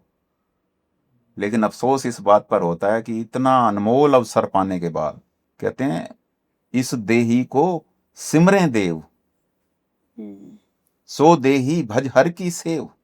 देवता तरसते हैं इस चोले को पाने के लिए, क्योंकि इंसान के चोले को ये तौफीक बख्शी गई, ये इस चक्र से निकल सकता है। और हम इसे व्यर्थ के धंधों में, तेरी मेरी में, निंदा चुगली में, उल्टे सीधे धंधों में, वैर विरोध में खपा कर चले जाते हैं। अगर मौका मिला है, ऐसा मालिक ने संजोग बनाया है कि हमें गुरु भी मिल गया, सत्संग भी मिल गया, नाम की बख्शिश भी हो गई, तो उसके बाद हमें लगकर अभ्यास करना चाहिए और सद्गुणों को अपनाना चाहिए। सुच होवे, मैं फिर वही बात कहूंगा जो गुरु साहब ने कहा, सुच होवे ता सच पाइए। अंदर से सच्चे होंगे, सच को अपनाएंगे, तो ही सच्चे में समाने के काबिल बन जाएंगे। तो ही काबिल बनेंगे। अंदर से प्योरीफाई करना पड़ेगा अपने आप को। मैला तो मिल नहीं सकता ना वहाँ, वो निर्मल देश। एक बच्चा भी अगर मैल से लिबड़ा हुआ है, उसकी माँ भी उसको उठाकर गले नहीं लगाती, तो उसने इस संसार में भेजा ही इसलिए। मन निर्मल नाम ध्याइए, नाम का अभ्यास करेंगे, मन निर्मल हो जाएगा। जिस दिन मन निर्मल हो गया, प्योर हो गया, पवित्र हो गया, ता पाए मोख द्वार, गुरु अमरदास जी के बोल रहे, तब हम उस मुक्ति के द्वार पर पहुंचने के काबिल बन जाएंगे, उससे पहले नहीं। तो यत्न करते रहें, कोशिश करते रहें, बाकी उसकी मौज। बहुत ही अच्छा पॉडकास्ट रहा। आई थिंक बहुत कुछ सीखने और समझने को मिलेगा। शायद बहुत सारे लोगों के बहुत डाउट्स क्लैरिफाई होने में हेल्प करेगा। Thank you so much for being with us on the show. We are really glad that we could bring you here. I think बहुत सारे लोग ऐसे हैं जो आपको सुनना चाहते थे, आपकी दी हुई ये चीज़ें जानना चाहते थे। शायद लोगों के जीवन में बदलाव आए इस माध्यम से। So we are again thankful for all your आपका बहुत बहुत टाइम। धन्यवाद। मेरी कही हुई बात अगर किसी की समझ में उतर जाती है, किसी एक का भी जन्म अगर संवर जाता है, तो मेरा यहाँ आना ही मुबारक है। धन्यवाद आपका कि आपकी वजह से ये मैसेज लोगों तक जाए। काश किसी की ज़िंदगी में तब्दीली आए, कोई अपना जन्म सफल कर पाए, बिल्कुल उसकी दुआ से शायद हमारा भी कल्याण हो जाए। बिल्कुल, उम्मीद करते हैं आपसे फिर मिलना होगा। ज़रूर। Thank you. Thank you.